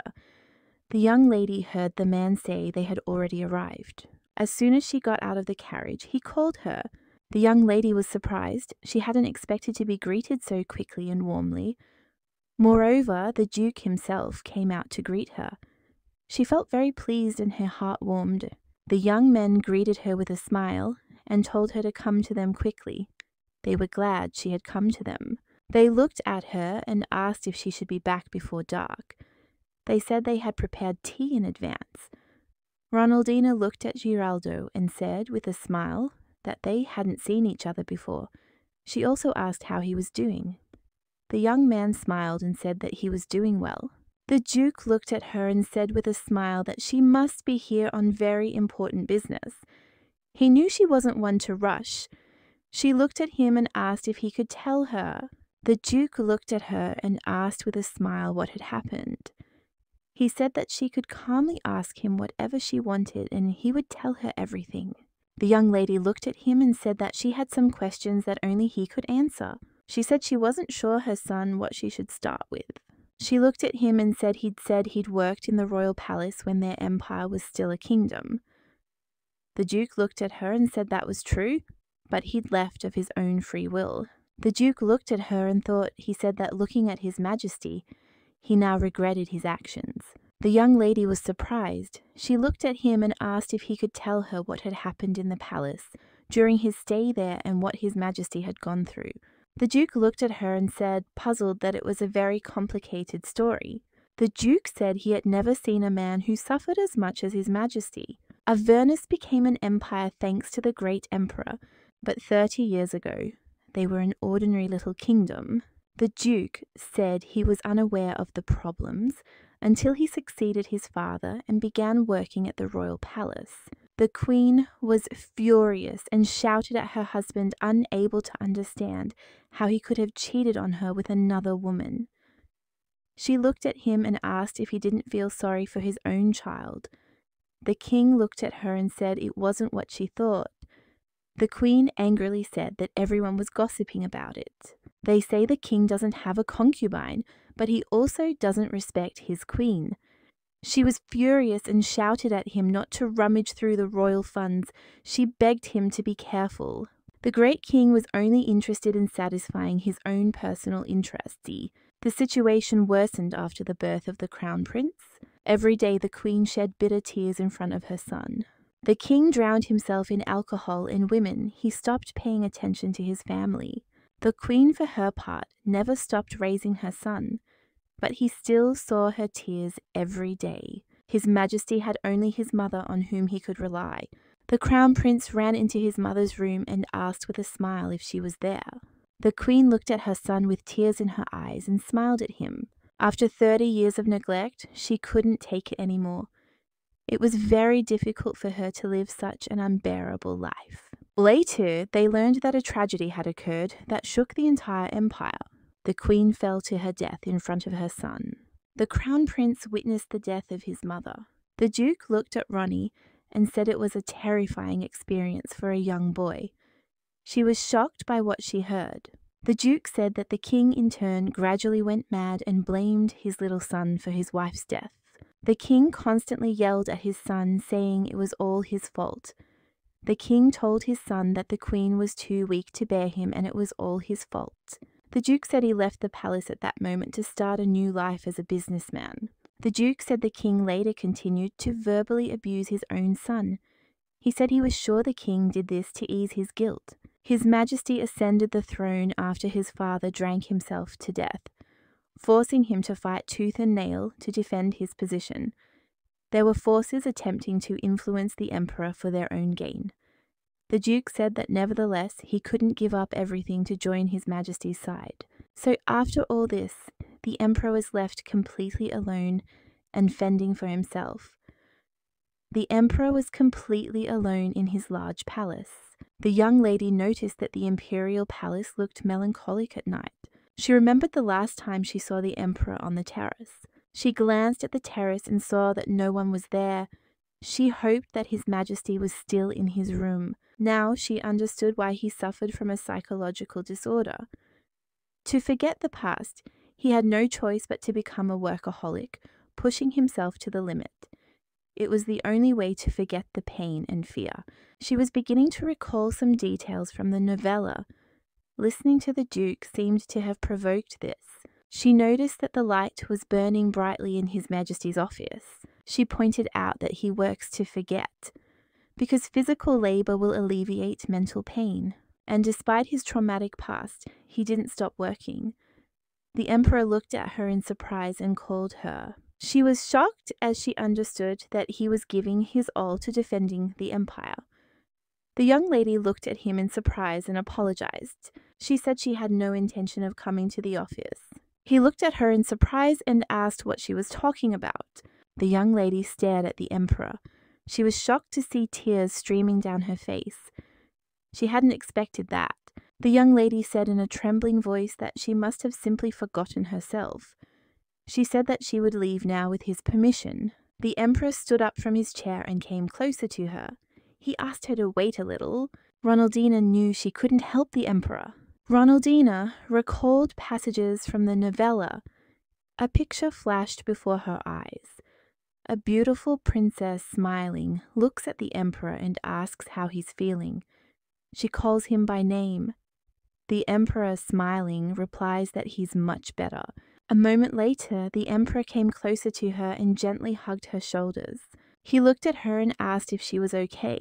The young lady was surprised. She turned around and saw the emperor standing before her, smiling and saying that without her he would go mad. He told her that he felt the truth could breathe. She was shocked as he'd barely managed to convince her it was all a pretense. She knew it might take some time, but he'd eventually fall in love with someone else. Ronaldina knew only the princess could heal him of his emotional trauma. The emperor looked at her and asked her to wait a moment. The young lady, her voice trembling, apologized and said she needed a little time. The emperor looked at her in surprise. The young lady continued to cry, but the emperor in turn did not let go of her and held her gently by the shoulders. She was very surprised as she realized the emperor wanted to comfort her. After a while, she stopped crying, but she still felt very embarrassed about crying in front of him. The young lady glanced sideways at the emperor and said she hadn't meant to disturb him at all. She said she needed to go now. The emperor looked at her and said she looked like she was having trouble with her balance. He looked at her and tenderly asked if she would like to sit down. The young lady looked at the emperor in surprise. She was surprised as she hadn't expected him to say something like that. The emperor had just returned and said he had no objections. A moment later, the emperor sat down at the table and began to look at the documents. The young lady was surprised that he had returned to his work again. The emperor looked at her and asked what she had decided. She looked at him and said softly that she would sit down now. A moment after the young lady sat down at the table, the emperor stood up. She was surprised and didn't understand what he was going to do. She thought he would sit next to her. The emperor slowly brewed the tea and poured it into cups. She looked at him and said softly that she could brew it herself. The emperor looked at her and said with a smile that the tea was ready. The young lady was surprised, not expecting the emperor to do something like that. They sat in complete silence for a while. The young lady looked at him and said that she thought she should go now. The emperor looked at the documents in surprise. Ronnie stared at the emperor. She saw his puzzled expression. She thought he was probably having a headache again. Ronnie came closer to him and took his hand. The emperor looked at her in surprise and said that sometimes she forgot that he was the emperor of their empire. She looked at him and said with a smile that he had already given her permission earlier. The young lady looked at the emperor and asked if he was hallucinating again. She smiled softly and said she knew time helps us, so she asked him to bear with her for a little while. She looked at him and said he had circulation problems. The emperor was surprised. She said his hands were cold, and she thought he should stop sitting at a desk all day, and he needed to do some exercise periodically. Ronnie looked at him and told him he should eat properly. The young lady looked at the emperor and asked if he was listening to her. The emperor replied that he was not deaf. She smiled and said that he should look at others when they were talking. The emperor looked at her in surprise. A moment later, their gazes met. Ronnie looked at the emperor with embarrassment and decided to change the subject. She said she'd heard earlier that the princess was planning to participate in the departure. The emperor looked at her and said that was true, but she would only participate on one condition. The young lady looked at the emperor in surprise. What condition were they talking about? What she heard alarmed her. The emperor said that if she won, she would request aid for her country. The emperor said this wouldn't happen anytime soon, but the young lady was still skeptical of the emperor's words, because she knew that the princess had been practicing ball handling since an early age. The emperor said he would win. The young lady knew His Majesty's hunting skills were unmatched. The young lady looked at the emperor and asked if he could attend the caregiving festival being held at the imperial palace. The emperor looked at her and asked who cared. He said with a grin that he had created these rules, and he had started a hunting festival so that he would have an excuse to go somewhere. The emperor stared intently at his hand. The young lady understood this to be true, as the emperor found it very difficult to travel due to his illness. Not only does it show the world how he's doing, but it also provides food for the empire's inhabitants, and it also gives him a little breathing space.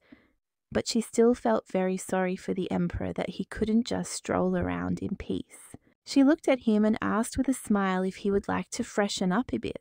The emperor looked at her in surprise, holding her hand. A moment later, he asked what she meant. She looked at him and said with a smile that it was late, but they had some moonlight. She held his hand tenderly. The emperor's gaze fell on the documents, surprised by the proposal. A moment later, he looked at his companion and asked her to wait a moment. The emperor said he didn't want to go out because he couldn't do it, and she knew perfectly well why. The lady looked at the emperor and gently asked if he still heard voices in his head. She asked him if he still saw the dark shadows that blurred before him. She smiled and said that he had said earlier that the shadows, hallucinations and pain, all disappeared when she held his hand. She smiled and said that he could just follow her. Some time later, they were strolling leisurely down the street. The emperor was puzzled, as he had not seen his companion so close to him for a long time. The young lady noticed that the emperor was barely speaking. She knew he seemed to be enjoying the wonderful silence. She was very happy and pleased that he was comfortable. The young lady was glad that he could give him some peace and quiet. She was so glad they were able to go outside. She was pleased that she could just give him a little freedom.